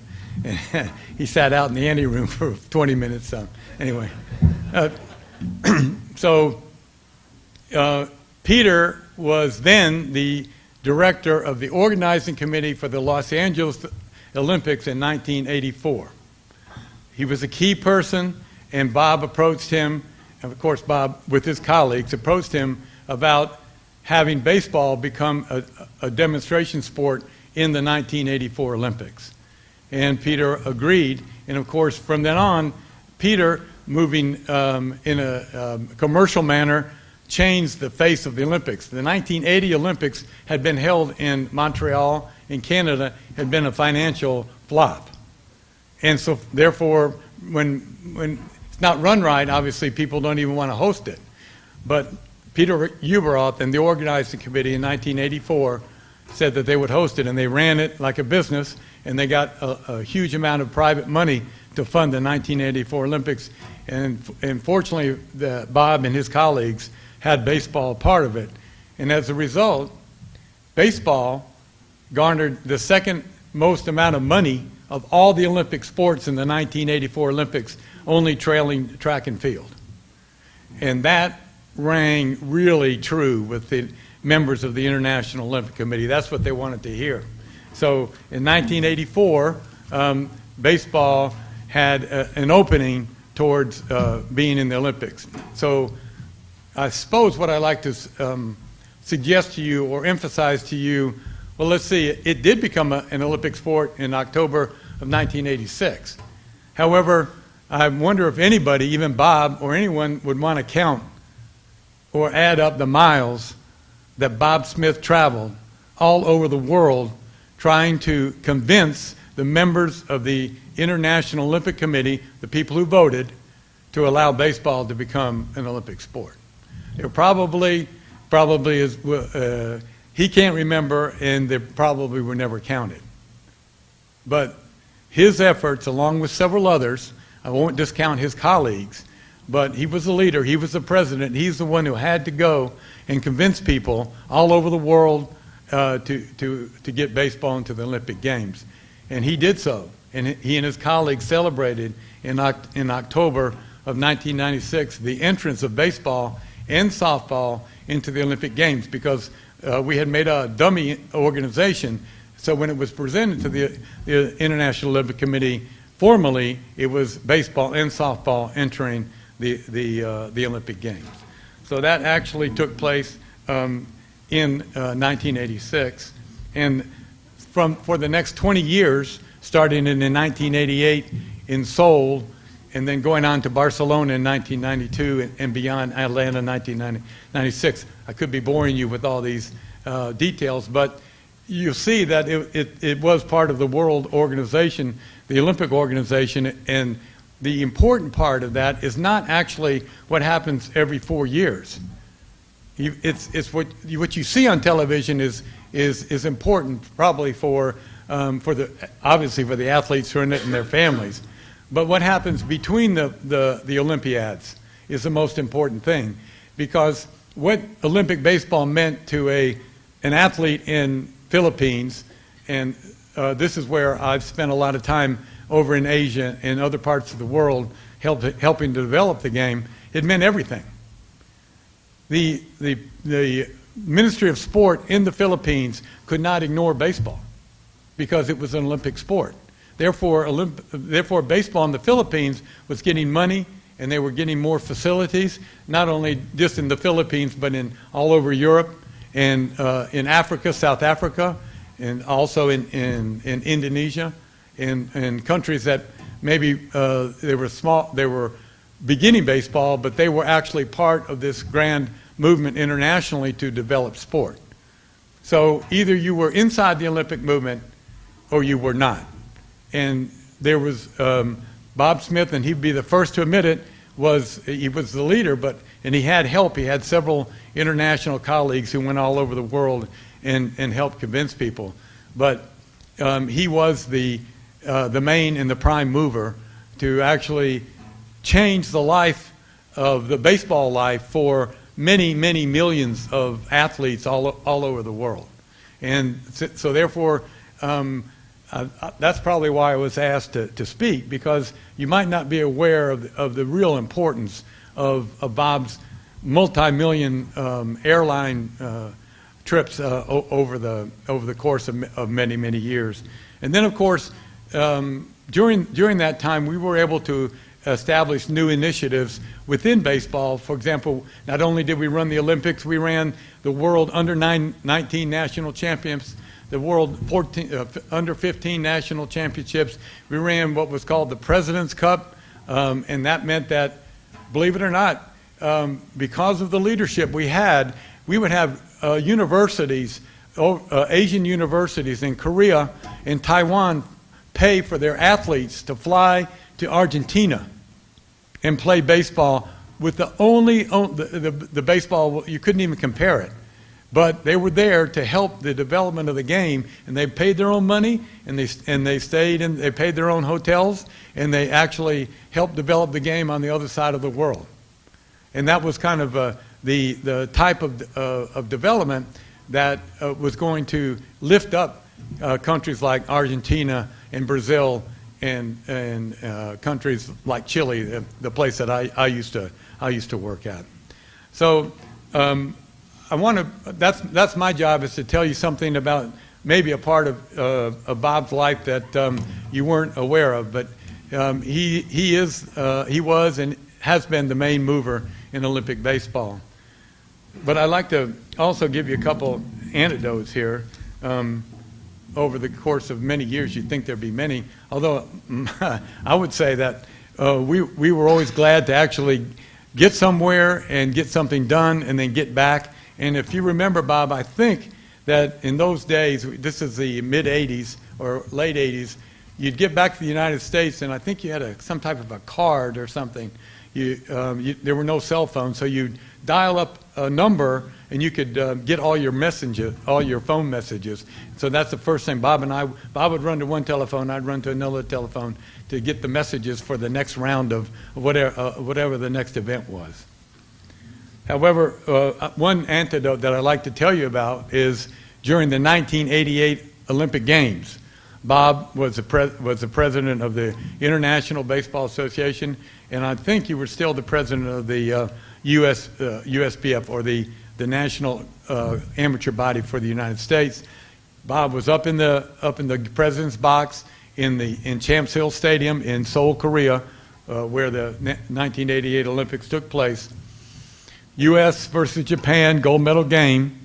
I'm in the U.S.A. dugout having a fun time because Robin Ventura hit an Oppo home run to win the gold medal, and you can imagine the pandemonium on the field. So I'm out in the field, and Bob's on his way down, falls and breaks his leg, and made it only to the hospital, not to the field. So I liken that to maybe Moses in the Promised Land. So he was going to the Promised Land on the field to celebrate, and the Lord had other plans for him. Then there was an incident, and Fidel Castro, I heard that name there, and I remember the incident where we are in the viewing section of the same stadium that Rex mentioned.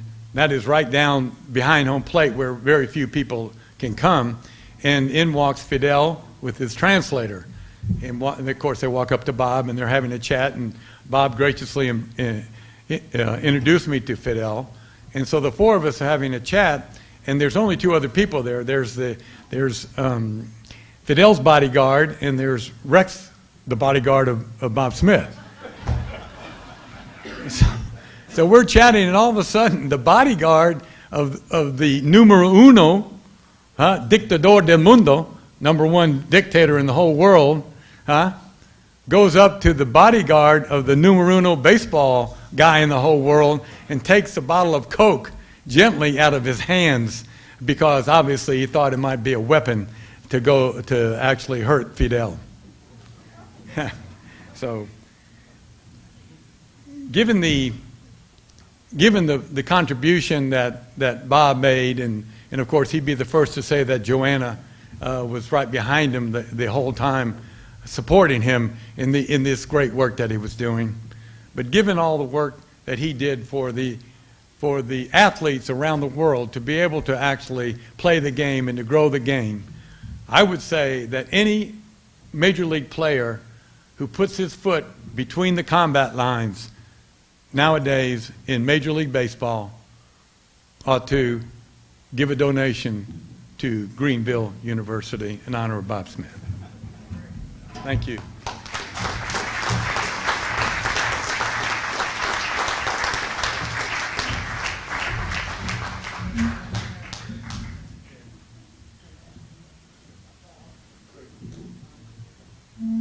David, thank you very much.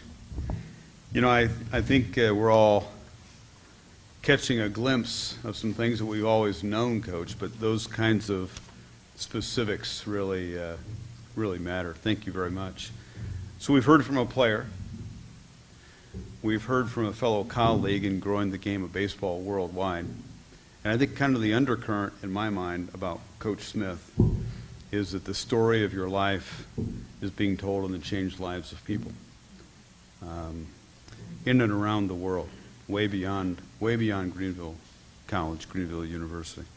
We're now going to hear from a chapter of Coach Smith's life that was also very important, carries a lot of the same characteristics that kind of symbolize Coach's life, and that is wherever he's gone, whatever he's done it with graciousness, he's done it with class, he's done it with humility, and he's done it with an eye toward growing something.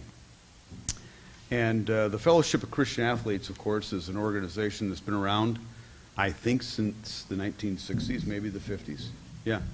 It's a wonderful organization, but it was absent in Southern Illinois for whatever reason. And then Coach Smith was asked to help grow Fellowship of Christian Athletes in Southern Illinois. And as part of doing that, our next speaker is going to talk a little bit about his relationship with Coach Smith during that era, that period of time. And so Dennis Daters, he and Ann Daters came to us today all the way from Nashville, Tennessee. I don't know where the Daters are. Oh. And so thank you very much for blessing us with your presence and for honoring Coach in this way. And Dennis, I think you had a few words you wanted to share. And I'll say a few things about Dennis and Ann while Dennis is on his way here. Dennis and Ann were on ISH's FCA board for over 10 years and helped get FCA into the 2 high schools and a junior high school in Effingham, Illinois. And the Daters in particular supported financially a numerous number of FCA events, hosted many a FCA dinner and guests in their home. And FCA is on solid footing here in Southern Illinois in large part because of their time and their contribution and their leadership, partnering with Coach Smith and Tom Morgan and Jack Traeger and many others. So Dennis, please come share with us.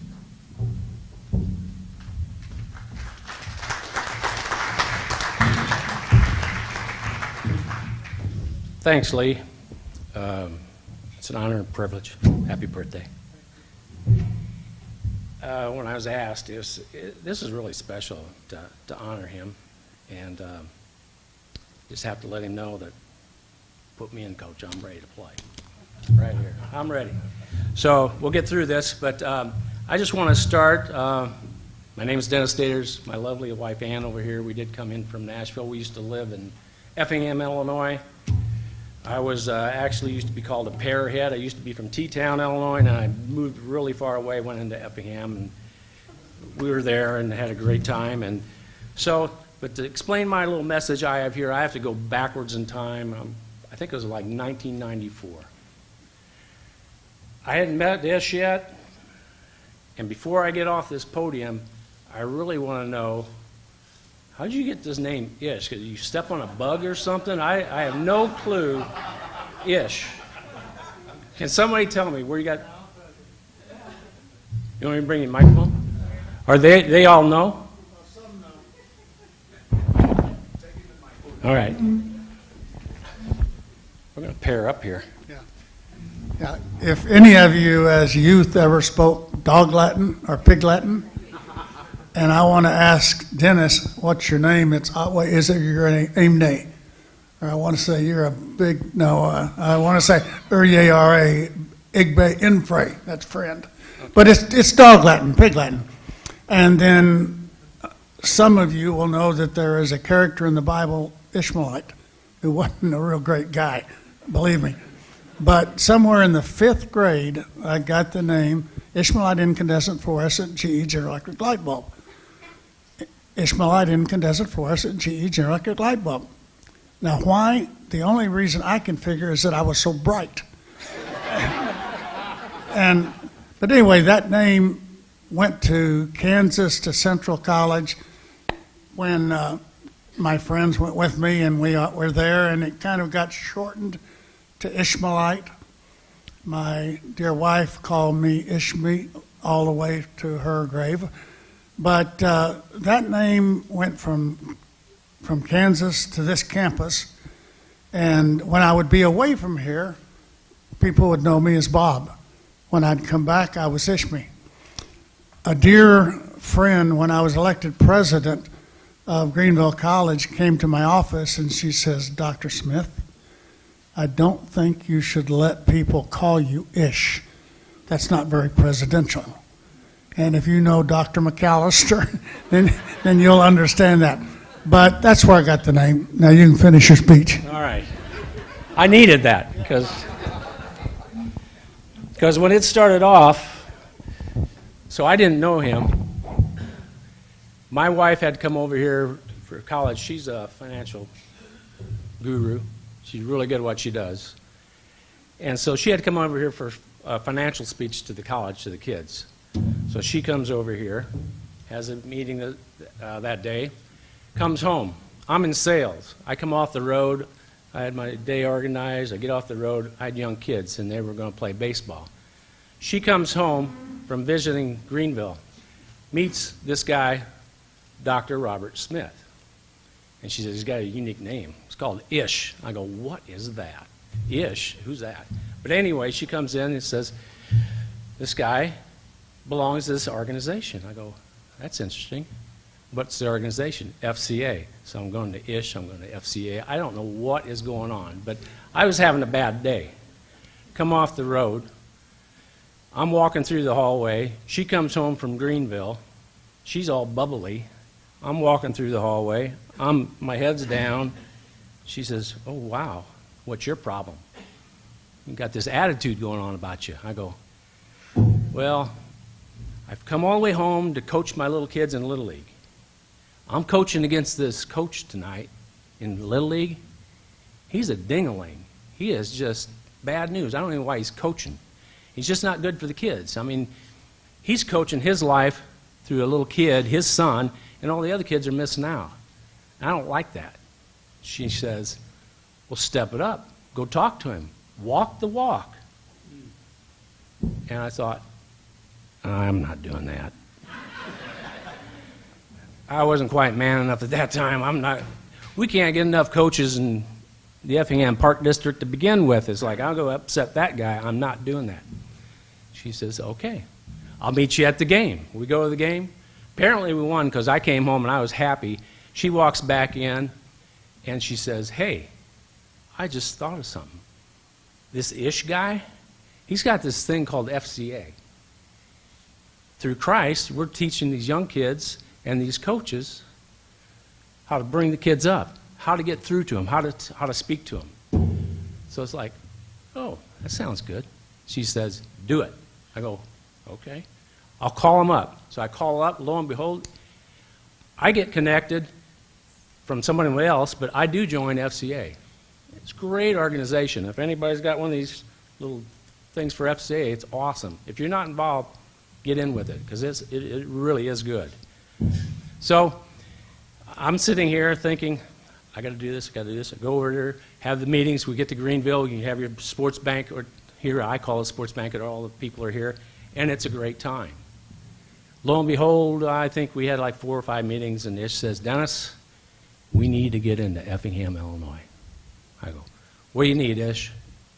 Just like everyone else here tonight's been talking about a coach in baseball, he was my coach. He was mentoring me in life. So he's sitting there saying, we got to get into Effingham, Illinois. How do we do it? You got connections. Go in and talk to your friends, and let's get meetings. Okay, being a sales guy. I come back, I got 10 meetings lined up. Coach drives over, visits me with, like he's probably done to you, my friend. My friend, I'm here, let's roll. Let's go out. So we go out, we get 4, I had 10 meetings lined up. End of the day at 5 o'clock, he's got to go back home, and all the places are closing down. We got 4 meetings. We got 4 meetings. I'm a little dejected. I don't tell him. He's all bubbly. He's all happy. He goes home. I'll be back next month. We'll do it again, Dennis. Okay. He comes back next month. I got 10 meetings lined up. How many we get? 4. He's still happy. It's like, I am not doing my job. What is the world's going on? And I'm sitting there thinking, it's like, how do I get through this? Being a sales guy, I travel a lot in the car. I don't have the radio on. I'm sitting there listening to nothing. I'm thinking like, what's this guy do that I'm not doing right?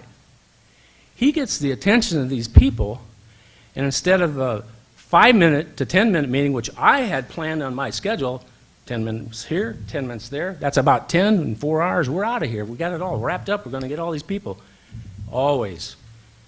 With Ish, it was a half hour. We're in there meeting one person, and he would sit there, I would introduce, and he would just melt these people.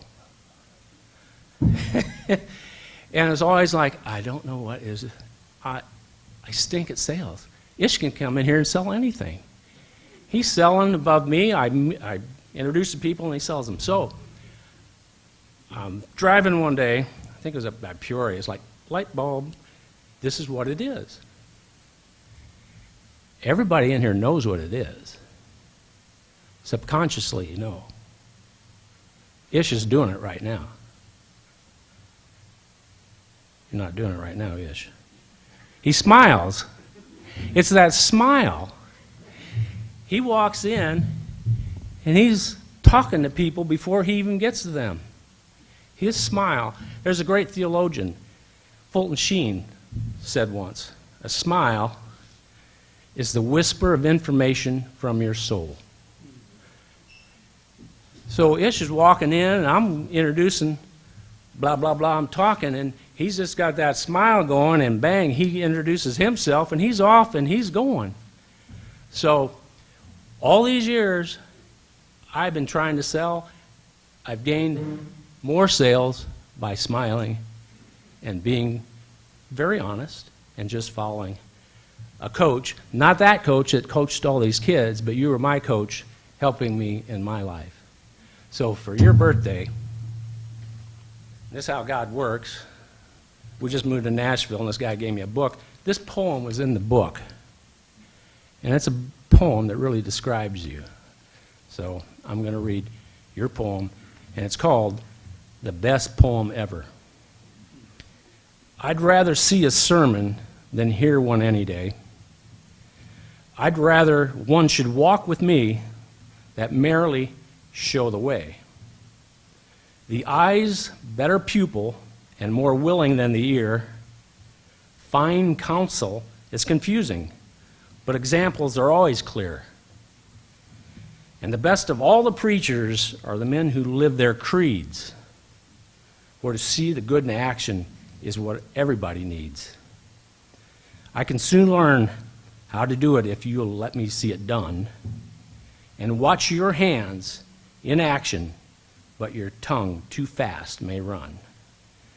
And the lectures you deliver may be wise and true, but I'd rather get my lesson by observing what you do.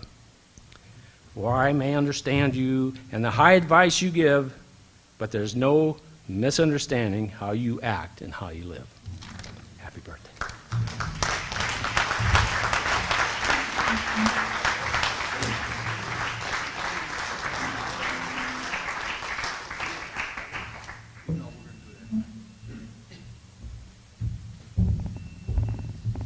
Thank you. I'd like to get a copy of that poem. We've been here for a while, so I just want to remind you where the restrooms are. Again, out beyond the windows, down the stairs, and to your right. Now, with some level of fear and trepidation, the organizing committee, we'll call it, for this event, decided that we would commit a portion of this time to an open mic period. And because some of us are familiar with our own tendencies. Okay. Rex says the line starts behind him. Because some of us are acquainted with our own tendencies for verbosity. We are going to, Lee Camp and I are going to circulate through the room, and we are going to have 2 microphones. And we have been given strict instructions by none other than Cindy that we are not, no, it was our collective decision to make sure that we hold on to the mic.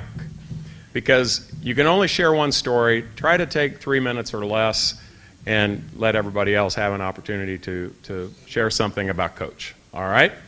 So Lee is going to have 1 microphone. I'm going to have this one. Is that right, Kenny? Yes. Okay. And Lee, Rex is standing right there. Oh, no, so, not Rex. No. Yeah, another one. By the way, Yeah. So we're also aware that a number of you have come from a long ways away. And so if at some point, you need to leave, we certainly understand that.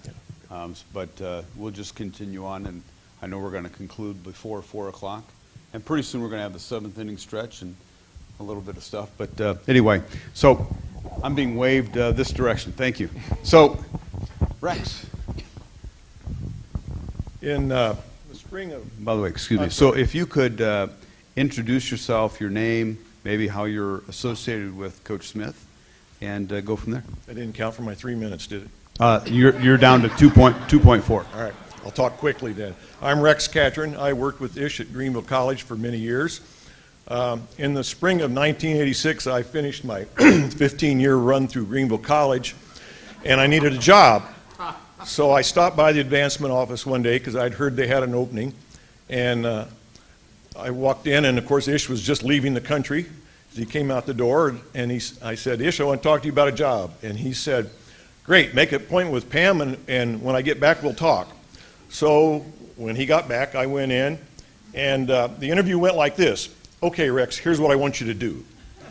He never once asked me what my qualifications were, what my aspirations were, nothing. It's here's what I want you to do. And that began about a 12 or 13 year friendship. I don't call him, well, I do call him Ish, but I principally call him boss because he was my boss, but he was more like a father. And we had a great time. When David Osinski talked about Ish blowing out his knee, that was a great thing for me because I got to go to the winter baseball meetings because he needed help. And so all kinds of, Tommy, how many people can say this? Tommy Lasorda introduced me to Pete Rose. Remember that, Ish? Okay. Just all kinds of fun. Well, one year he took me to the National Old Timers game in Buffalo, New York, and we stayed in the motel with all these Hall of Fame ball players, and I have a ball that I got about 13 or 14 Hall of Famer signatures on, and we just had a grand time. One time Ish and I are walking down the hallway, and there's a group of men standing in this big white hall talking, one of which was Tommy Lasorda. Keeps coming up here, doesn't he? And Tommy said, Ish, come here. I want to introduce you. So we went over and shook hands all the way around. I was so busy shaking hands, I wasn't paying attention to who they were. We walked about 10 yards down the hall, and I looked at Ish, and I said, that was Joe DiMaggio, wasn't it? He said, it sure was. So I like to tell people, because of Ish, I got to shake the hand that used to hold the hand of Marilyn Monroe.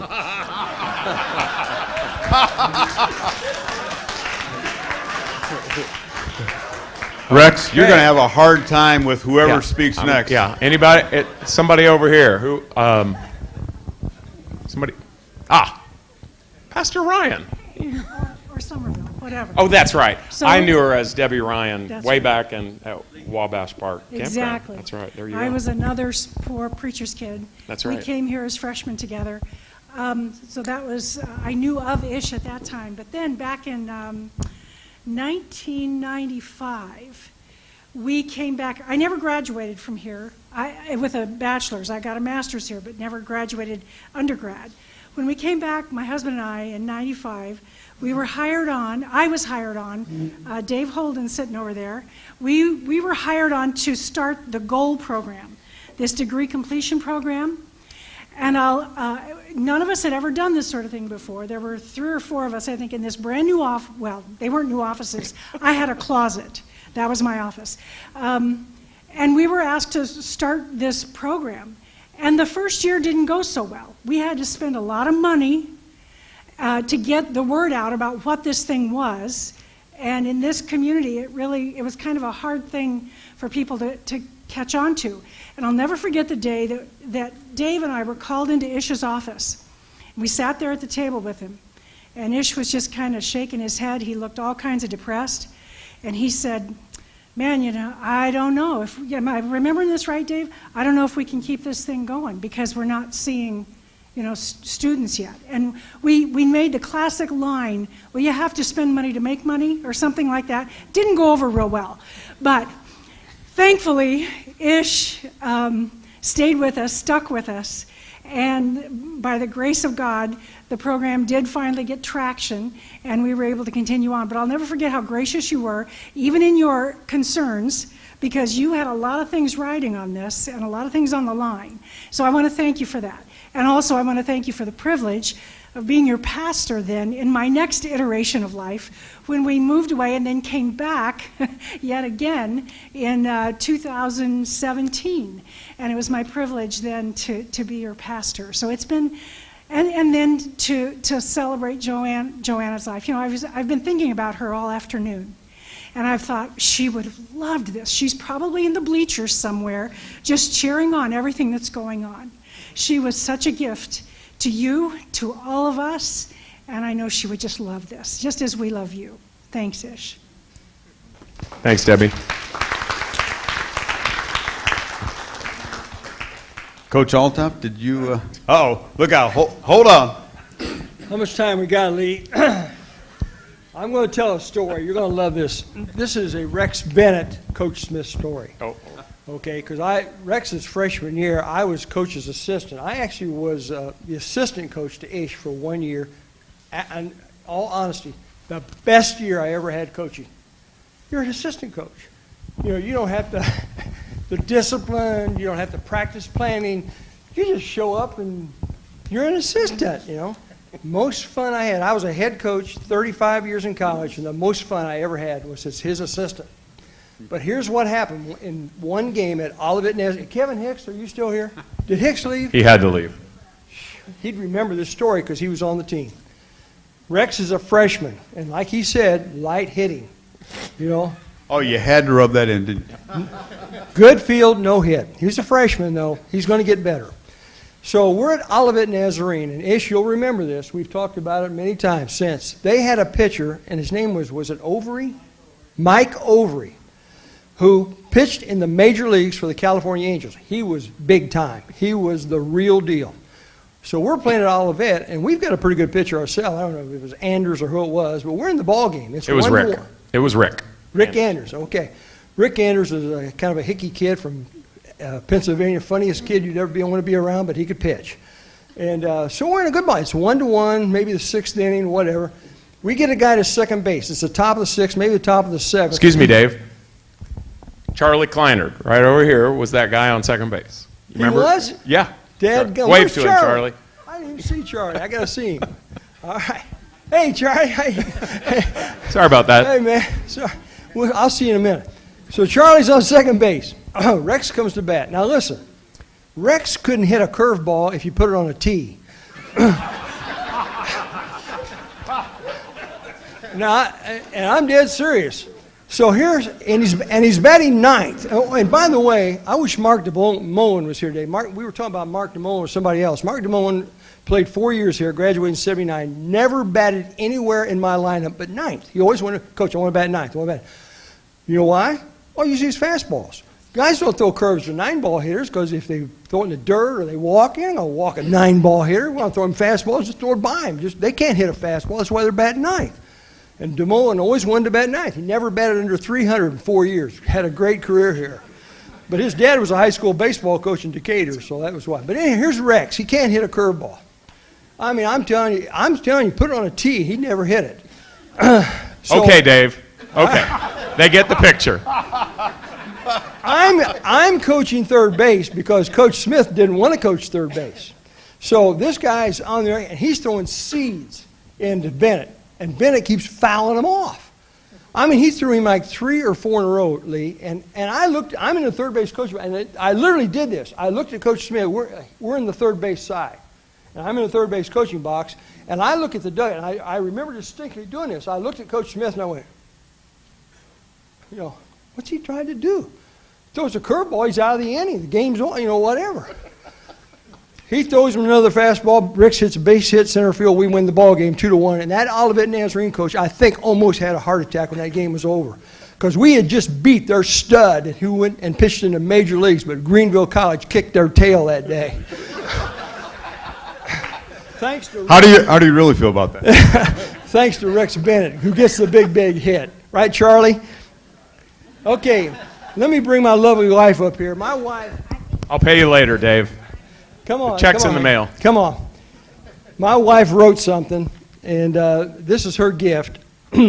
And to celebrate Coach's 85th birthday party, she's kind of wrote a little dialogue here. This won't take long. I said, so we'll get through this. Well, honey, here we are to celebrate Coach Smith's 85th birthday. Well, this is a good opportunity to review some of the perks of being 85. Let's see how many things we can think of that are advantages to being 85. Well, you can have a party and the neighbors won't even realize it. Well, your investment in health insurance is finally paying off. And your secrets are safe with your friends because they can't remember it either. And I guarantee you no one expects Ish to run a marathon. And the things Ish buys won't wear out. You know, I know some more things about getting Coach's age. I bet I can help you with that. You know, getting lucky for Coach means being able to find his car in the parking lot. And an all-nighter means he didn't have to get up to use the bathroom.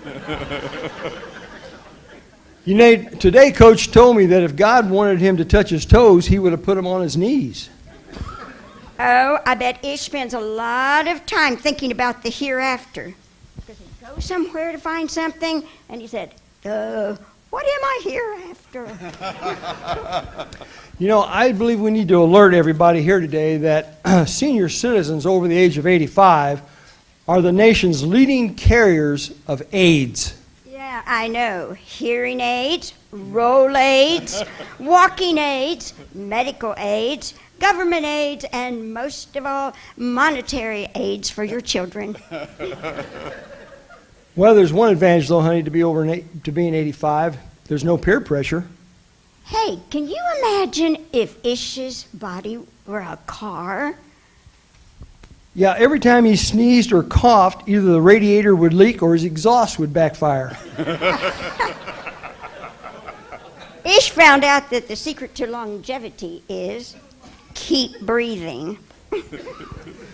You know, Coach told me that he's always relieved when someone is given a eulogy and he realizes that he's listening to it.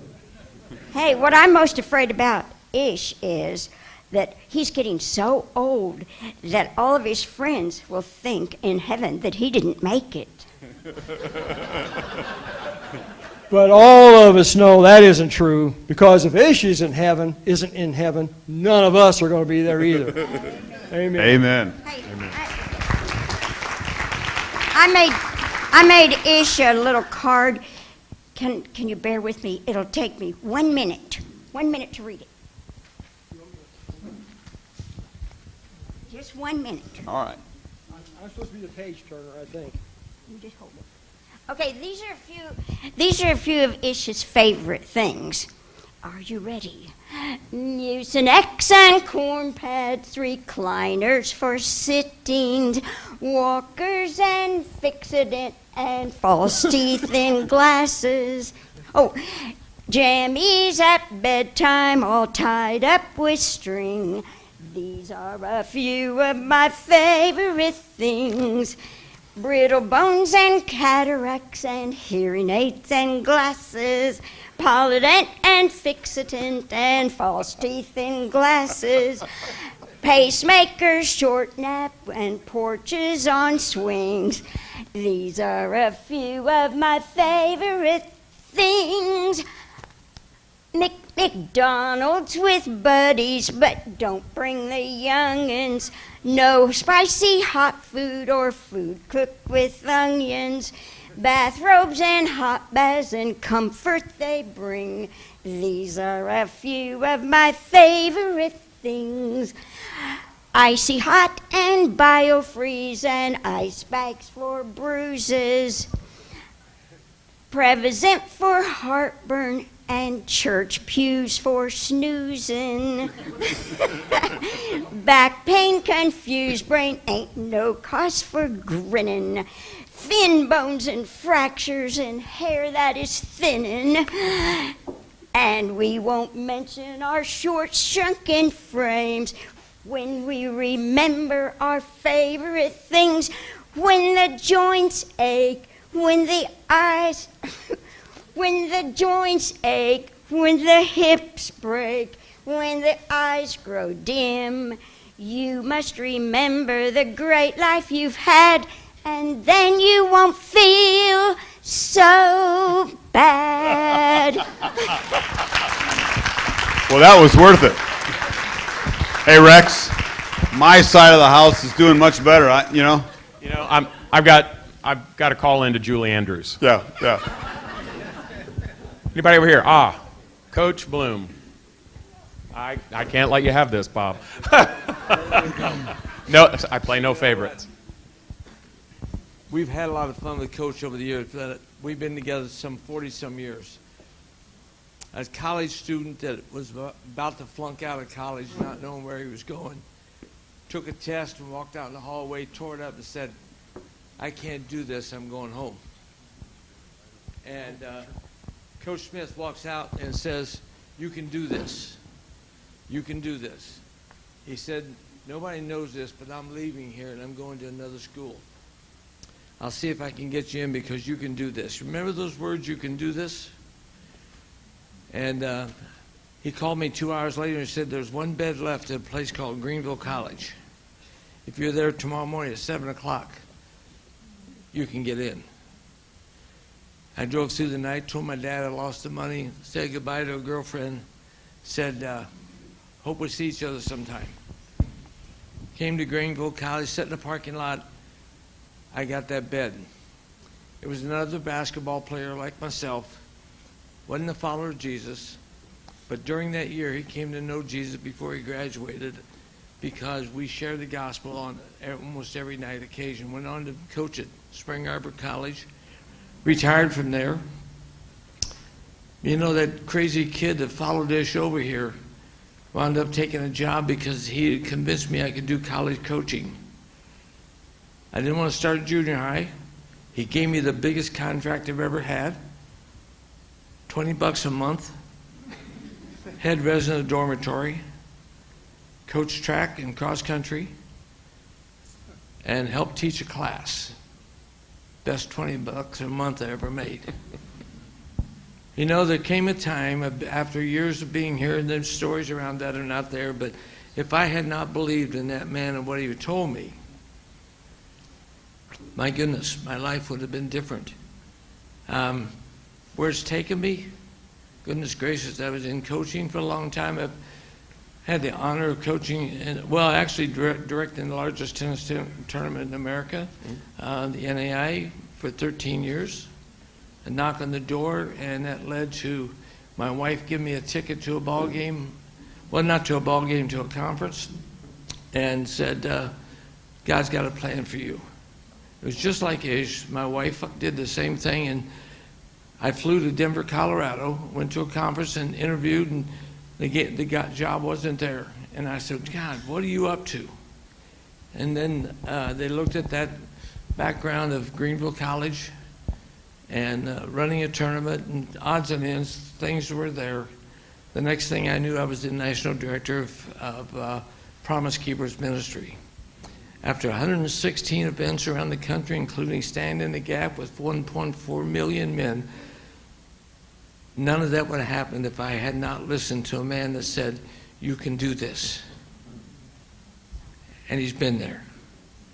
That led to today, I've been in the streets. I work in the streets. I work with felons. I work with guys caught in the legal system, in prison, coming out of prison. They're court ordered to hear two things: who Jesus is and how to change their life. Those are the lessons. If one man had not taken time to listen and then to encourage a young man I would never be here today. Thanks, Coach.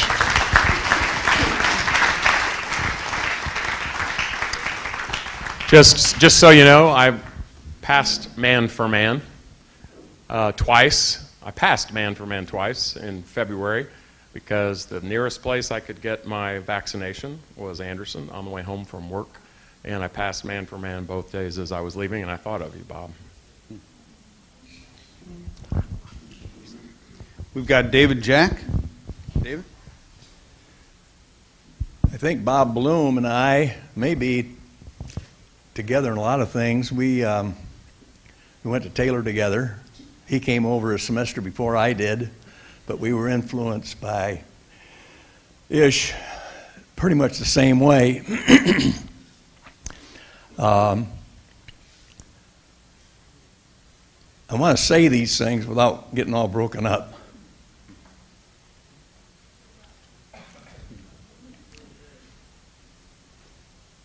Everyone knows what the initials WWJD mean. What would Jesus do? I don't say this to embarrass Ish in any way, but my life, so many times when I was involved with difficult situations, and there were a lot of them, I didn't even know about WWJD back then, but I know about WWID. What would Ish do? In his life was so Christ-like that it literally kept me right, kept me straight. We all know our salvation is through Christ.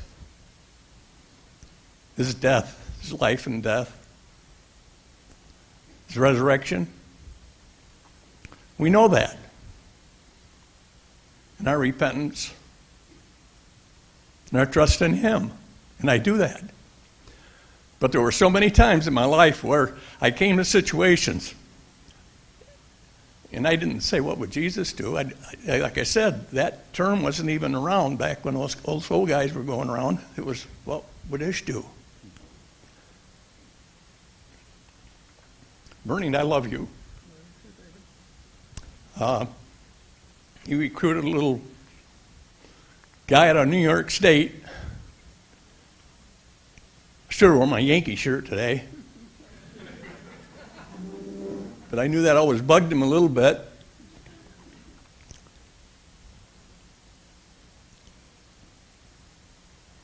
When we got together here in Greenville, and I got through, we also had a lot of other relationships. I was a carpenter's helper, he was a carpenter's helper, and we refinished his basement way back then. Our life goes back to 1959, 62 years ago. And I was born and raised in a Christian home. But as an 18-year-old kid coming out, now I'm going to come into the world and face the struggles that exist that all young people really want to tackle. And I'll never forget my first Thanksgiving at Taylor. My first year, I came down with strep throat and couldn't go back home. Ish and Joanna put me up in their home over the weekend, so they became my parents for the weekend. Of course, he's only 4 or 5 years older than I am, so I mean, it was like that was the first real connection of what would Jesus do, you know. I could tell you story after story, but it would jump to the one that I kind of like. We had fun with it here in Greenville. How many of you guys remember Swipe? Seriously, raise your hand if you remember Swipe. Oh, good. There's a bunch of you that don't have any idea what it is. Well, Ish goes visits his Uncle Sue, or Aunt Sue, in Texas one weekend, and he comes back and he says, Dave, he says, my Aunt Sue has got something. He said, we got to take a look at this. And I said, well, what is it? And he said, well, it's some kind of a liquid soap that cleans everything. well, I don't know. And so he's talking to me about it. He says, well, she's making a lot of money with it. And he says, we need to look at this. So, okay, we look into it. I'm going to skip a lot. But we had to borrow $6,280. It was one of these original network marketing companies that later got shut down by the FTC.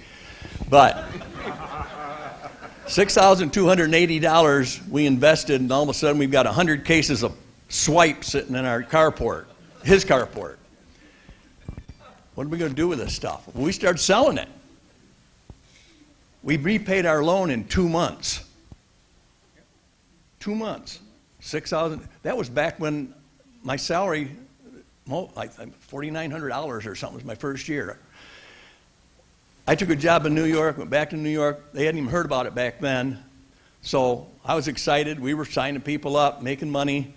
I was coaching basketball, and every night at 5:30, Bernie would pick me up at school because they wanted to make us city managers over Buffalo, Rochester, Binghamton, and Syracuse. So every night after practice, we'd jump in a car and we'd drive to one of those cities and home meetings, and they gave us a 1% override. We were making $7,000 a month, more than my annual salary. So then they offered me a regional job. They said, do you want to take the state of New York? We'll give you a 2% override. I said, well, maybe. And they said, well, you've got to go full time. They said, but we'll pay you $30,000 and give you a new Cadillac. I'm not kidding you. The guy that had the Cadillac gave me this 1966 license plate of his that says swiped. You didn't even know that, did you? It's yours now. Thank you. The front of the cars, we had little buttons we wore. Why would we wear those? People come and say, what swipe? So we'd pull out the little squirter and we'd say, let me show you. Throw that to me, Bernie. The saying was, one jerk squirts the dirt. No. They'd say, what swipe? What swipe? So we'd squirt this on the wall, and the dirt would run down. We'd wipe it off, and we'd say, one squirt jerks the dirt. Or one wipe with swipe takes the rubbing out of scrubbing. That's what we tell the people, and they'd buy it, and we'd sell it. Thousands of dollars worth of stuff. So I'm offered this job, but I got to go full time. And I call Ish, and I say, Ish, I don't know what to do. And he says, well, do you really want to do that? I said, well, the money looks pretty good. He said, do you really want to do that? I said, no, I want to teach and coach. And so I stayed teaching and coaching, gave up that opportunity. 6 months later, the Federal Trade Commission shut us down. And I say all that because God had his hands in everything. He had his hands in the wisdom of him, giving me advice. I believe God puts people in the hands of all of us. He's been my coach, my teacher, my mentor, my counselor, my business partner. He even let me be his boss once. When was that? The recreation league. Recreation.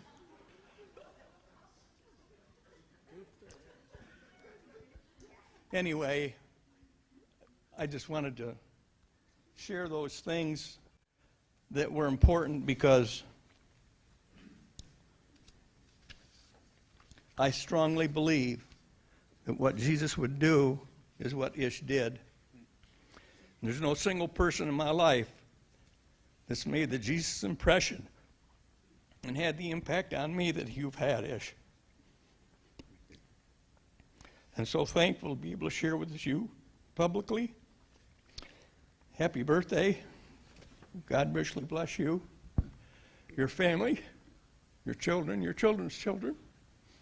Bernie and I love you. Love you too, David.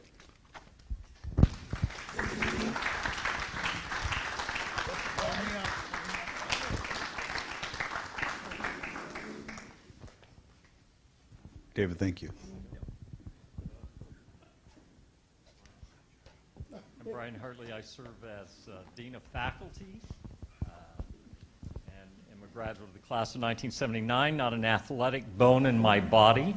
When I arrived here with folks like Leroy and Hubby, I was a long-haired kid with a pair of drumsticks in the back, and Coach Dave knows that quite well. For whatever reason, Ish decided his first year as president that I would be Rich's last hire and his first hire. And so he called me in Toronto, where he tried to bribe me with a World Series ticket to Game 4, and asked me if I would come and try to follow Jim Reinhardt. Now that's like asking Joshua to follow Moses, right? So it was quite intimidating. So I arrived on campus for my first year of teaching, and my first class was 7:30 a.m., Ladue Auditorium. Yeah, you'd love to be there, wouldn't you, Rex? Yeah. Bible and culture, about 75 students. What happened was, as the fall semester continued on, most of you know that the sun rises much later in the day. And the musicians oftentimes were in Ladue quite late, and every morning when I would come in to turn on the lights, there were no lights. So trying to teach 18-year-olds in the dark in Ladue Auditorium, following Jim Reinhardt, in the auditorium named after John Ladue, the first religion professor, was quite intimidating. So I went several times to Frank Thompson, my good friend, and we ran things up the ladder and nothing happened. So we got to about early November, and anybody who knows the story that Ish tells of when he walked in as president and how flush we were with money knows that it was not a good time to ask for money. But I continued to try to teach in the dark to 18-year-old freshmen. Finally, one morning, I had had it. I'd done everything I could. Students were sleeping in the aisles, on the floor. I couldn't see them. And so I decided that was it. I might be a rookie professor, but I was headed to the president's office.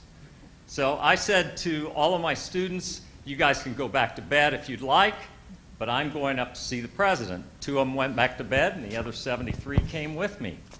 We marched into the front of Hogue Hall, and I did what I'd been taught to do in the 1960s and 70s. What did we do? We had a sit-in. We sat right down in the front of Hogue Hall. And I'll never forget, because Pam Taylor came out to fill up the coffee pot, and I thought she was going to drop the coffee pot. Anyway, I was able to see Ish first thing in the morning when he arrived. I explained to him, I said, Mr. President, I'm doing the best job I can as a rookie here, trying to teach this class in the dark. He said, Brian, I don't want you to worry about it anymore. And I thought, what's he going to do? We're in the hole, right?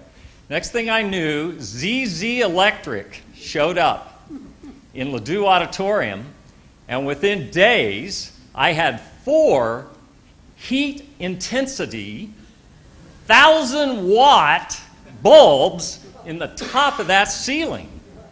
All I know is that guy made it happen, and I'm still here 28 years later. Thank you, Ish.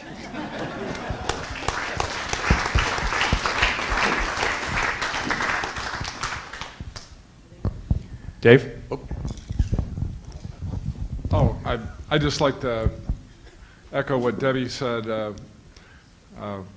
I came here in 1995, Ish, to start non-traditional education, and Ish hired me. I'd been in family business, had no background, but I'm just thankful that he believed in me. I think there was a connection because Rod Dado and him were friends from U.S.A, where I was an undergrad, and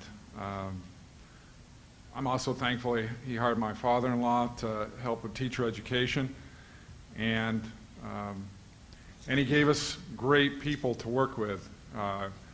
He gave me Debbie and Rich Beans, Shannon Mitchell, and that's right. The first year it took faith in us to get things done, but we were able to bring Greenville College out of Greenville and to the surrounding regions, and bring a lot of people to know what a Greenville education is about, and I'm just thankful that Ish had faith in all of us, and then George came, and so many of us came, and again it was based on relationships. So I'd like to thank you, Ish, for believing in me and hiring me 26 years ago.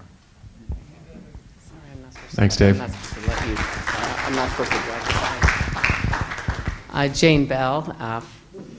I would not be a faculty member here without Ish, but I just want to thank Ish and Joanna and Jack and Tom on behalf of all the Fellowship of Christian Athletes people and all the things you did for FCA and all the young people, coaches, that the ripples are going for Christ across the country and across the world because you did not see obstacles. Why not FCA in Greenville in these counties? Why not all over Illinois? Why not everywhere? Why not staff person right here? So thank you on behalf of all the FCA people, and happy birthday.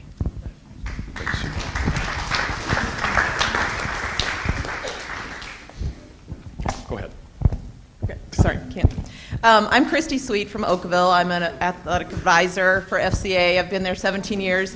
And I'm just going to piggyback on that, saying how fortunate we are that I know that I can hand off my FCA now after 20 years of coaching and being with Oakville as I hand it off to my students who I brought here to FCA camp for the first several years.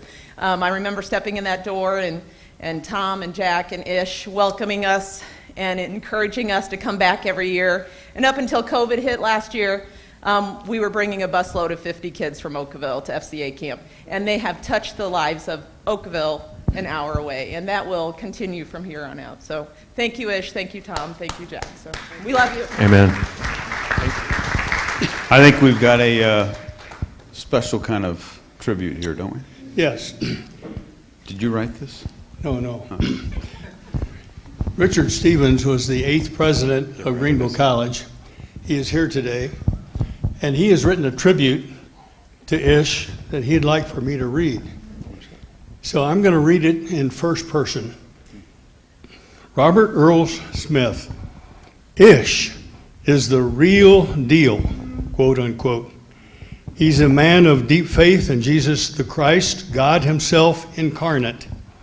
Ishmi, as we've heard, was Joanna's favorite version of his nickname. When he was traveling all over the world on behalf of getting baseball in the Olympic Games, Ish had many opportunities to stray from his commitments to Joanna and God. But in all of these, he proved to be the real deal. Ish carried 2 jobs, his official job of Vice President for Advancement at Greenville College and his avocation of getting baseball in the Olympics. Year after year, he met the fundraising goal of GC, now GU, was successful in getting baseball into the Olympics, as we've heard, and was recognized for this achievement by baseball lovers all over the world. He brought peace to the world of the Olympic Games, where there is always competition to get one's favorite sport into the Olympics. Ish's leadership style, both at GC and in the Olympics, was characterized by, quote, "It's not about me, but it's about getting the job done," unquote.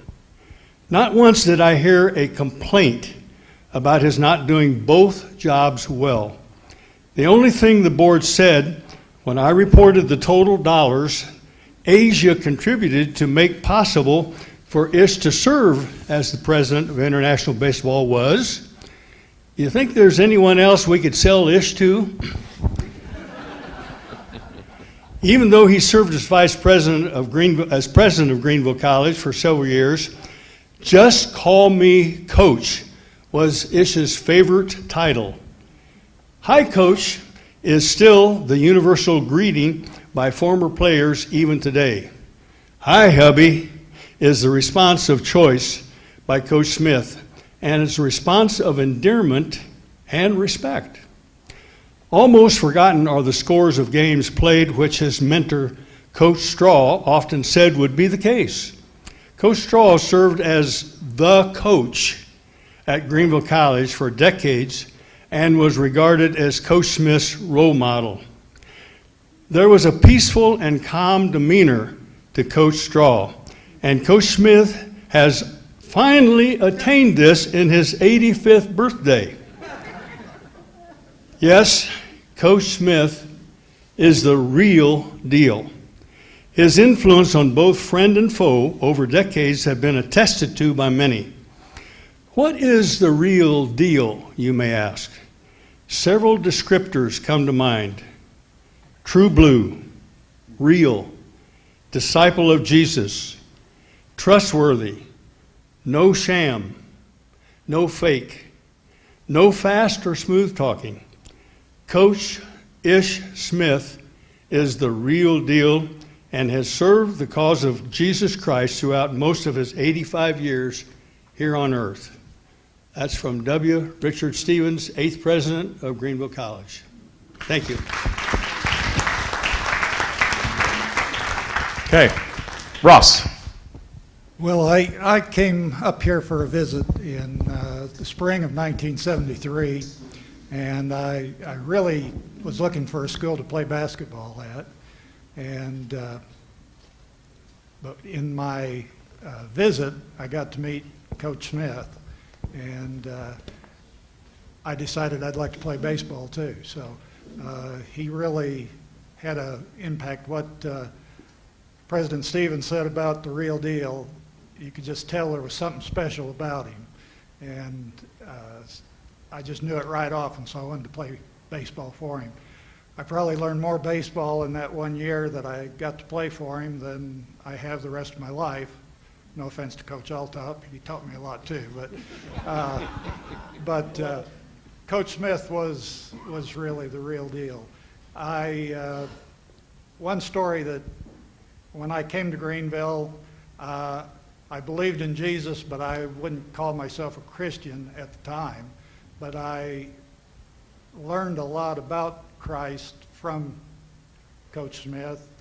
And one thing to tell a baseball story on him, we were playing Principia one day, and we had a big pitcher by the name of Jeff Lawless that hit a couple of their batters, and one guy took offense, and he went out to the mound with the bat, and both dugouts emptied, and I think Rex might have been there, and we had a couple of guys didn't leave the dugout, and Coach Smith after the game really lambasted those two guys and says, if one of us goes, we all go.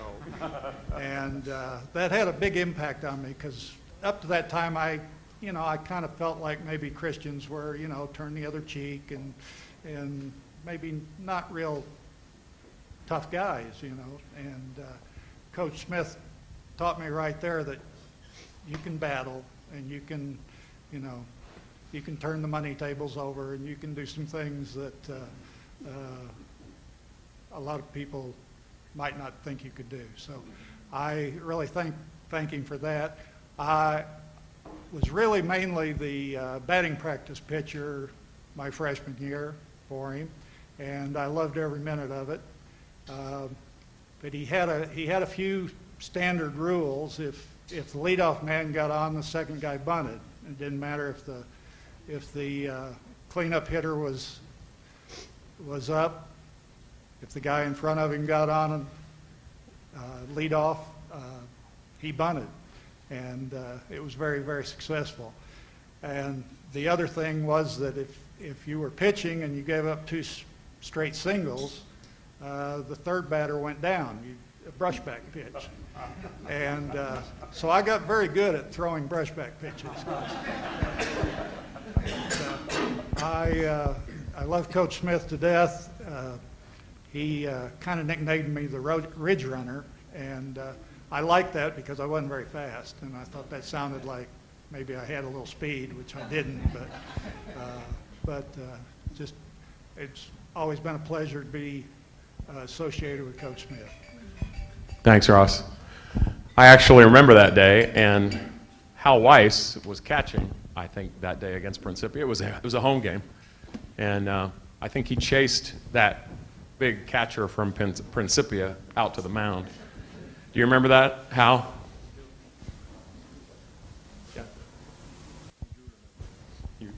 Yep, yep.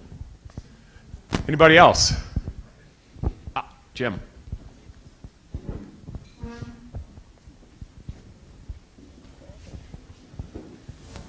Jim's bigger than me, but I'm still going to try to hold on to the microphone. I wouldn't be here today if it wasn't for Coach Smith. I came out of high school, I'm thinking, I got to play 4 more years somewhere. I don't really want to go to school, but I got to play something somewhere. And Ish was interested, so I came over and saw the campus. I talked to Tom Morgan the same day because I sort of like basketball a little better than baseball. And so I landed here. I was brought up in a pretty strict Catholic home.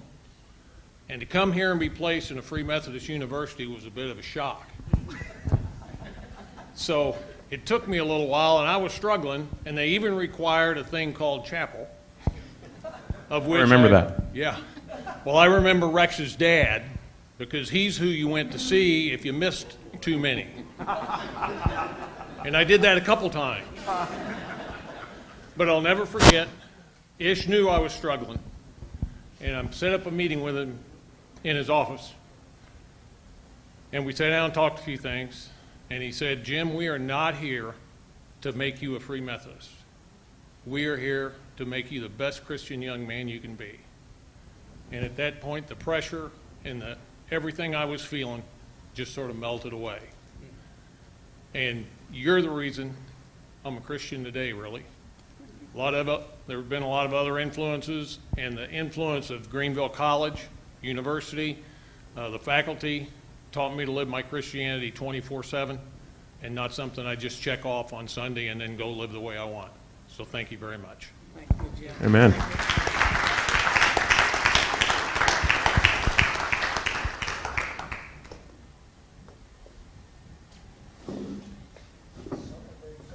Someone else. Coach Smith wants to know if supper's being served. We need to hear from the family. Yeah, exactly. Oh. No, I'm not allowed to hold it, right? That's right. Here, we'll move out here a little Okay. bit. You know, a lot of you have said you wouldn't be here today if it weren't for him, but I quite literally wouldn't be here today if it wasn't for him. You know, because some of you got to have the honor of calling him coach or boss, some of you, but I had what I would consider the utmost privilege of being able to call him Pawpaw, was some of you, you know, might know. My brother as well, and my cousin's over there, so that's awesome. But I remember, I'm just going to tell you one story. I just remember, obviously I grew up with this iconic man, as you all know him, being my grandpa, and so I just saw him as grandpa. And so I'm always around the basement where people call the iconic basement, and I would play with his stuff and break it, and I think he was way gracious, and way more gracious than he should have been with some of this iconic memorabilia.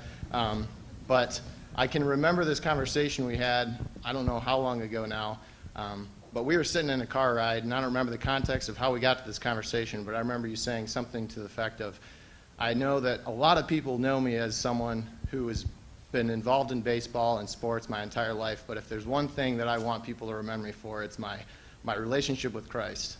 And I was like, wow, this guy's done a lot of cool things, and I'm evident of that. There's a lot of times I haven't really reached out and wanted to, you know, hear all those stories just because I wasn't involved all that well, but being able to hear you say that that was what you wanted your legacy to be left as is really cool, and that no matter where I go, if that's what people can remember me for, what a legacy. So thank you so much, Pawpaw, for that impression that you've left on me.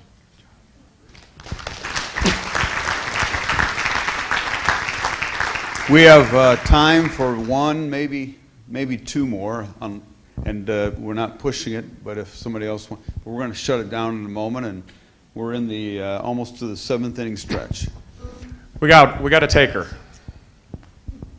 I always call you coach, even though you were never my baseball coach, because you never cut anybody, but if I'd have come out, you would have cut me. But you've been my life coach, and the magic of today for me is seeing all of you here, knowing that when we are with him, we're the only people that matter. Thank you. Thanks, Spence. One last one. Rich Westlake, outfielder, Pennsylvania boy. Pennsylvania boy, not much of an outfielder. I was just thinking that probably of all the guys here that play baseball, I may be the worst one. So I doubt that. People ask me what I played. I said pretty much I played left out. But I'm the epitome of the kid that Coach invested in that, you know, was pretty much uninvestable from a baseball standpoint. Growing up in Pennsylvania, hardly ever got a chance to play because it was always too cold. Was never allowed to play Little League or anything, so I never picked up a baseball or played. I played pickup, but I never played baseball, organized baseball, until I was a sophomore in high school. And a couple guys that I went to church with played for you back in Sam Harrod and John Cunning. They played for you back in the 60s. They told me about him. I'd never heard of Greenville College, didn't know anything about Free Methodist, the whole 9 yards. But a couple quick things that when I first came on campus that summer of '72, and Coach, you know, there's just a bond right off the bat. I could tell he cared about me, whether I was a great baseball player or not. Fast forward after I graduated, '77, I needed a job reference. He gave a job reference. I found out after the fact that the reason the guy hired me for the job was Coach wrote a letter and said, not the best baseball player of all time, but he works hard and he's good at what he does. And so I got that job as a result of that. Last thing, I was in Pittsburgh. He invites my son and I to come to Pittsburgh to an All-Star game. Since I grew up near Pittsburgh, he was at the All-Star game. I meet him. We're in the parking lot. We're walking across the parking lot. About 50 yards away, there's some little guy walking across there, and Coach yells, "Hey, Harmon!" Well, how many guys you know named Harmon, right?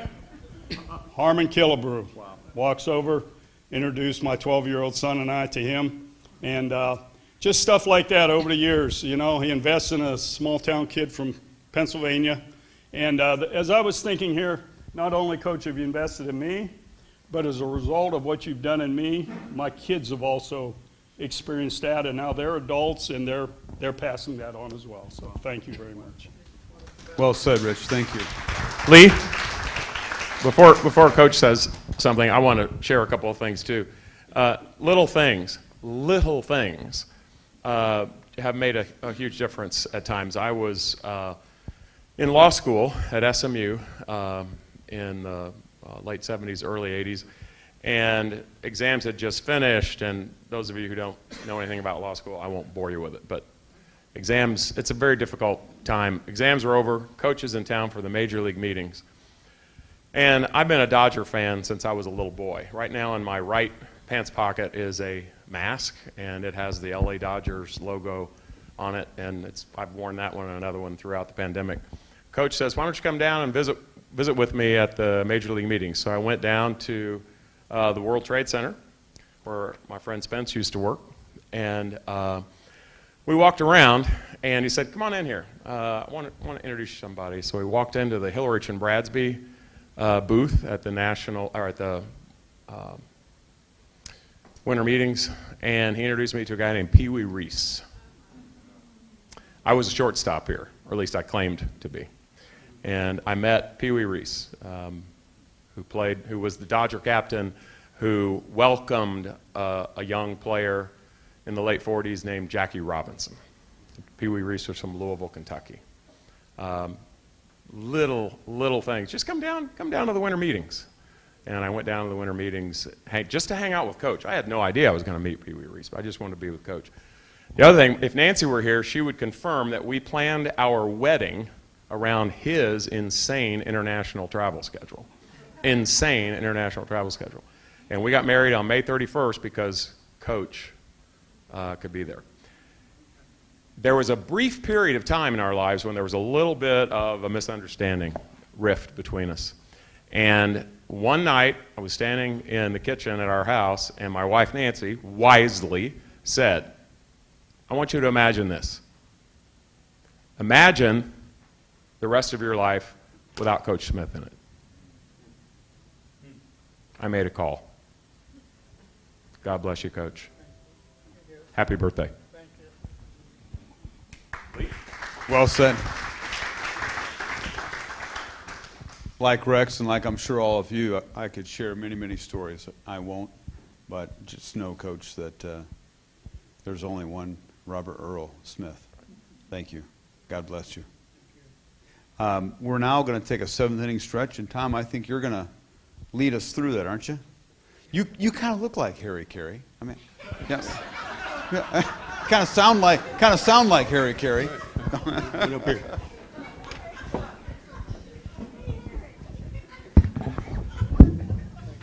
What do you do at 7th inning stretch? You stand and sing, right? All right. Now we have tried to fashion some words to honor Coach Smith, and using the tune of "Take Me Out to the Ball Game." So you know how it goes. Take me out the ball game. So you got that in mind? Okay. Now, for a physical education major to try and figure out some words to match the tune, that's quite a task. So here's what I've done. I tried to think of how to use some names and rhyme, and I first thought of Lee Camp. And Lee, the only word I could think of that matched Lee was, what would you say? Starts with a P. No, it ends with an A. Oh, all right. So I said, well, that won't work. So Marty Daly wanted to be here today and can't be because of some health problems. So I fashioned these words, and they're going to go up on the screen.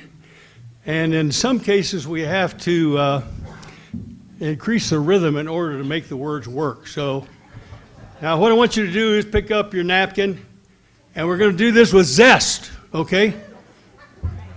Okay, Kenny, if you put the words on the screen. All right, are you ready to look at them? Here we go. Take me out to, wave your hand, dog. No. Here we go. Take Coach Smith to a party. Sit in box seats with Marty. Buy him some Dr. Pepper and Cracker Jacks. He won't care if he never gets back. Let's all root for old Coach Smith.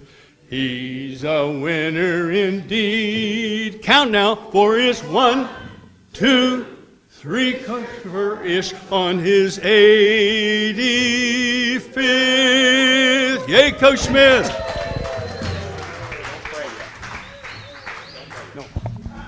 One quick thing I forgot to mention. For all of you folks in the room who are Cardinal fans, you really need to know about this gift that was given to Coach today. Coach, I'm going to let you describe it, and I'm going to let you tell the crowd who gave it to you. The favorite ball player that I have had for all of my life in terms of major leagues is always been Stan Musial. No one else quite fit up to that. Well, Fred Parker has brought me a notebook full, almost 85 of Stan Musial cards, baseball cards. Unbelievable. I mean, I start through and every card is different. And I think Fred said there's a few more coming that's actually going to round it out at, where's Fred? Right over here. Yes. Okay. There's a few more cards coming, but I tell you, I'm going to spend my nights looking at this for a number of years. Fred, that's a great gift, and I appreciate it so much. And I don't deserve all the words you said, and I hope I don't have to make a speech later, but this is a great gift, and I'm thankful. I know. Okay, we want to, actually, Coach, we do want to give you an opportunity to say something, and I'm sorry, I've gotten you off your feet too quickly. Coach, I want to give you an opportunity to respond. So why don't you share your thoughts with the crowd? Yeah, if you want to be seated, please be seated.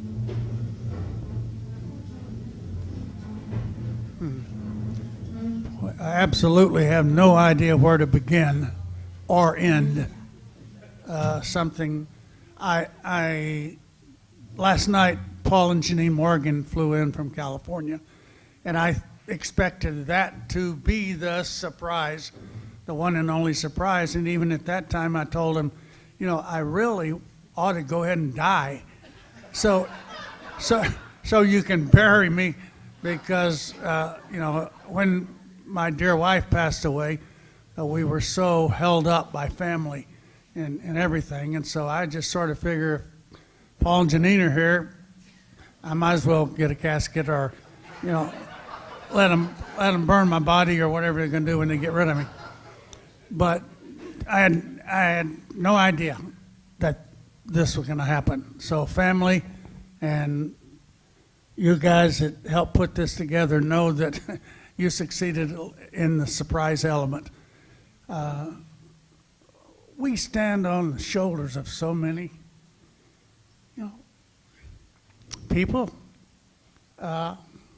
I can remember, you know, John Straw saying to me when I first came back on the staff here at Greenville College as a coach, Ish, give your best to Greenville College, be a good teacher, be a good coach, but get involved outside and give something back to your professional organization.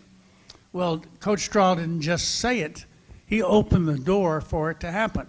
And I find myself, you know, being involved at just the NAI level for this state, and then 4 states, and then the national NAI opened up with an opportunity, and then, you know, the rest is history. I can remember in 1980, I flew over to Tokyo, Japan, to be a part of the World Congress. We had fighting going on between organizations, as was reported earlier a little bit by David Osinski.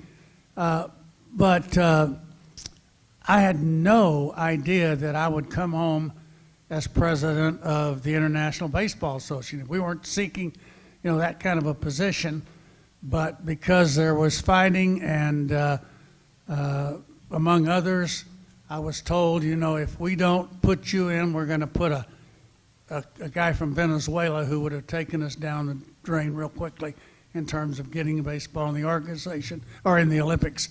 But I did. I came back as president of the United States. I called Rich Stevens, and I said, W, I'm being asked to be the president of International Baseball. I am your vice president for fundraising. And he said, let's go for it.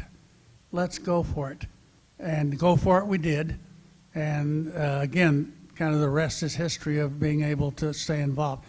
There's nothing that was reported today by anybody who spoke who couldn't say, we did it, not I did it, because it's been, you know, a togetherness. But I've had so much more than I ever deserve. That's, I guess, what you call God's grace to each of us. But I am so thankful for my friends at every level of my life. The highest thing that I can ever be called is Ishmi. Second is Paw. But get past my family, and the highest thing that I could be called is Coach. And guys, that's what you have enabled me to have as my middle name. One by one, as they came up and said things, I could think of something. I can remember Jim Rathgeb coming over. He wasn't coming to Greenville. He was coming with his buddy to look at Greenville. He wasn't even in the mix.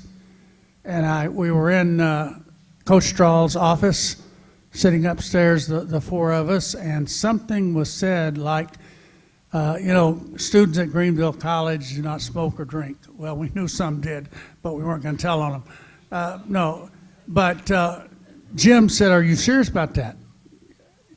Are you serious about that? well, was it Eugene, or was that Gene was his name? Gene came and went to McKendree.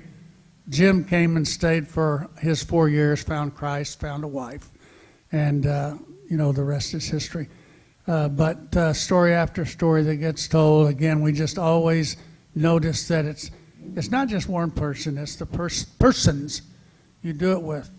I can remember Bob over here at Taylor University, and he was not able to put on paper the things he knew, because I knew it. He would sit in my office. So I said, okay, Thumper, we're going to bring you in after you take the written test, and then I want to quiz you about the information that I've asked for on the test. Well, as we discovered, Bob could handle the oral part much better than he could have the left-handed writing part. And he gives me credit. It's credit to him that he came over here, did so well, graduated. He is not Bob Bloom anymore. He's Dr. Bloom. The Anderson University bestowed upon my friend Bob Bloom the honorary doctorate about a year ago, and I had the joy of being there when that happened. Where do I stop? Thanks to my family, CK. Somewhere in all this, there's several of you involved. I'm looking at Pam Taylor sitting back there on the back row. That lady literally knows more about international baseball than the rest of us, whoever the rest of us are. When I would get a call, they didn't want to talk to me. They want to talk to Pam. And that's sort of been true even, I think, as we've put together something like this. I imagine she had a key role. But where shall I stop? I better stop. Just to say thanks for coming out, for staying. But I am ready to go, Lord. Anytime you want to take me, I'm ready to go. I'm not in a hurry, but I am ready to go. Yeah. But I am so richly blessed, and each of you have some spot in that blessing. So God bless you, and continue to live your life doing what we can to see God's kingdom advance and to see the Cardinals win. in that order. Which is not the same thing. Yeah.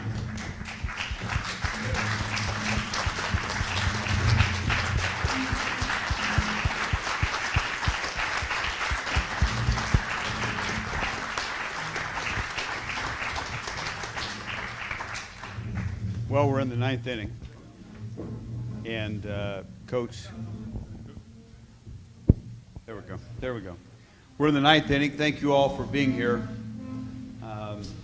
I know that many of you, let me look at it, where's Hal Weiss? All the way from Arizona and, And the Osinskis. And the Osinskis. Alabama. From Alabama. I mean, thank Dennis and Ann from Tennessee, and, I'm sure there's so many more that I'm unaware of, but thank you all. Yes, Morgan's, thank you. Thank you. So thank you very much. This has been a great celebration of a great life, Coach, a life well lived. Thank you. And as we get ready to dismiss and go our separate ways, a few things. One, we've had a few sponsors for this event. You have the T-shirts, which thankfully, Coach, our baseball coach here, did a wonderful job of putting that together, and we thank him very much for that.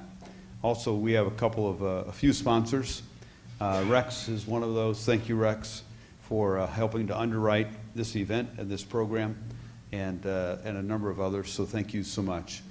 With that in mind, I'm going to turn the mic over to Tommy Johnson.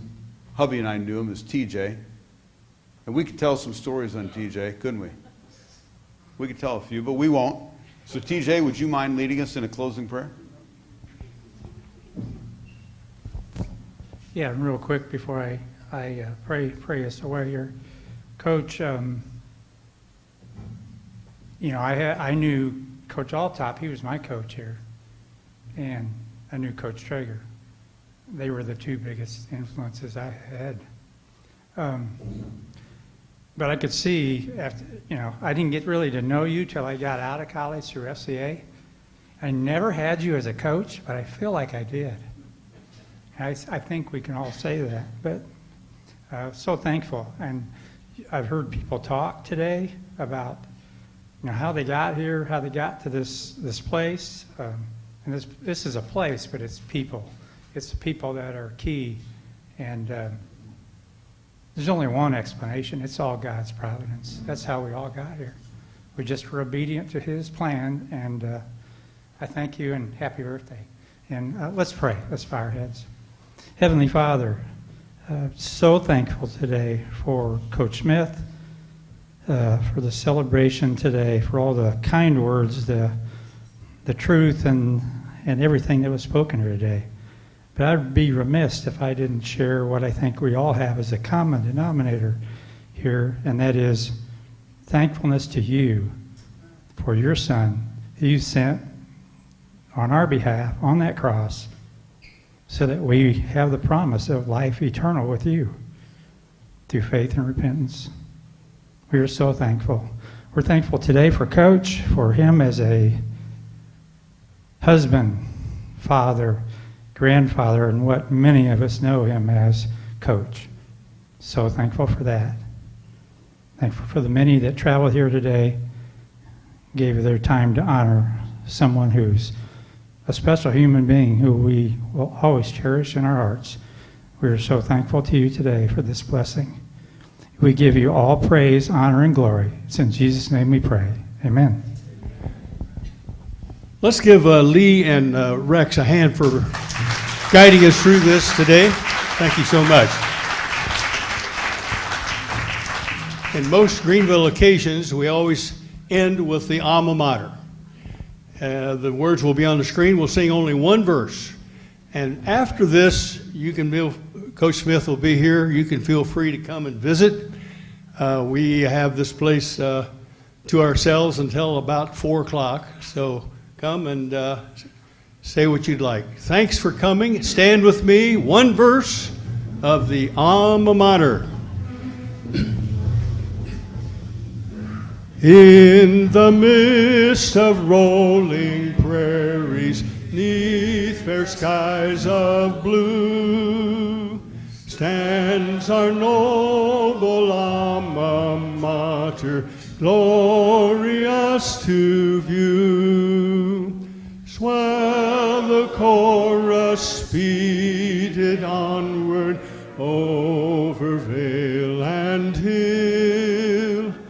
Hail to thee, our Alma Mater, hail, all hail, Greenville. Thank you, and have a good weekend.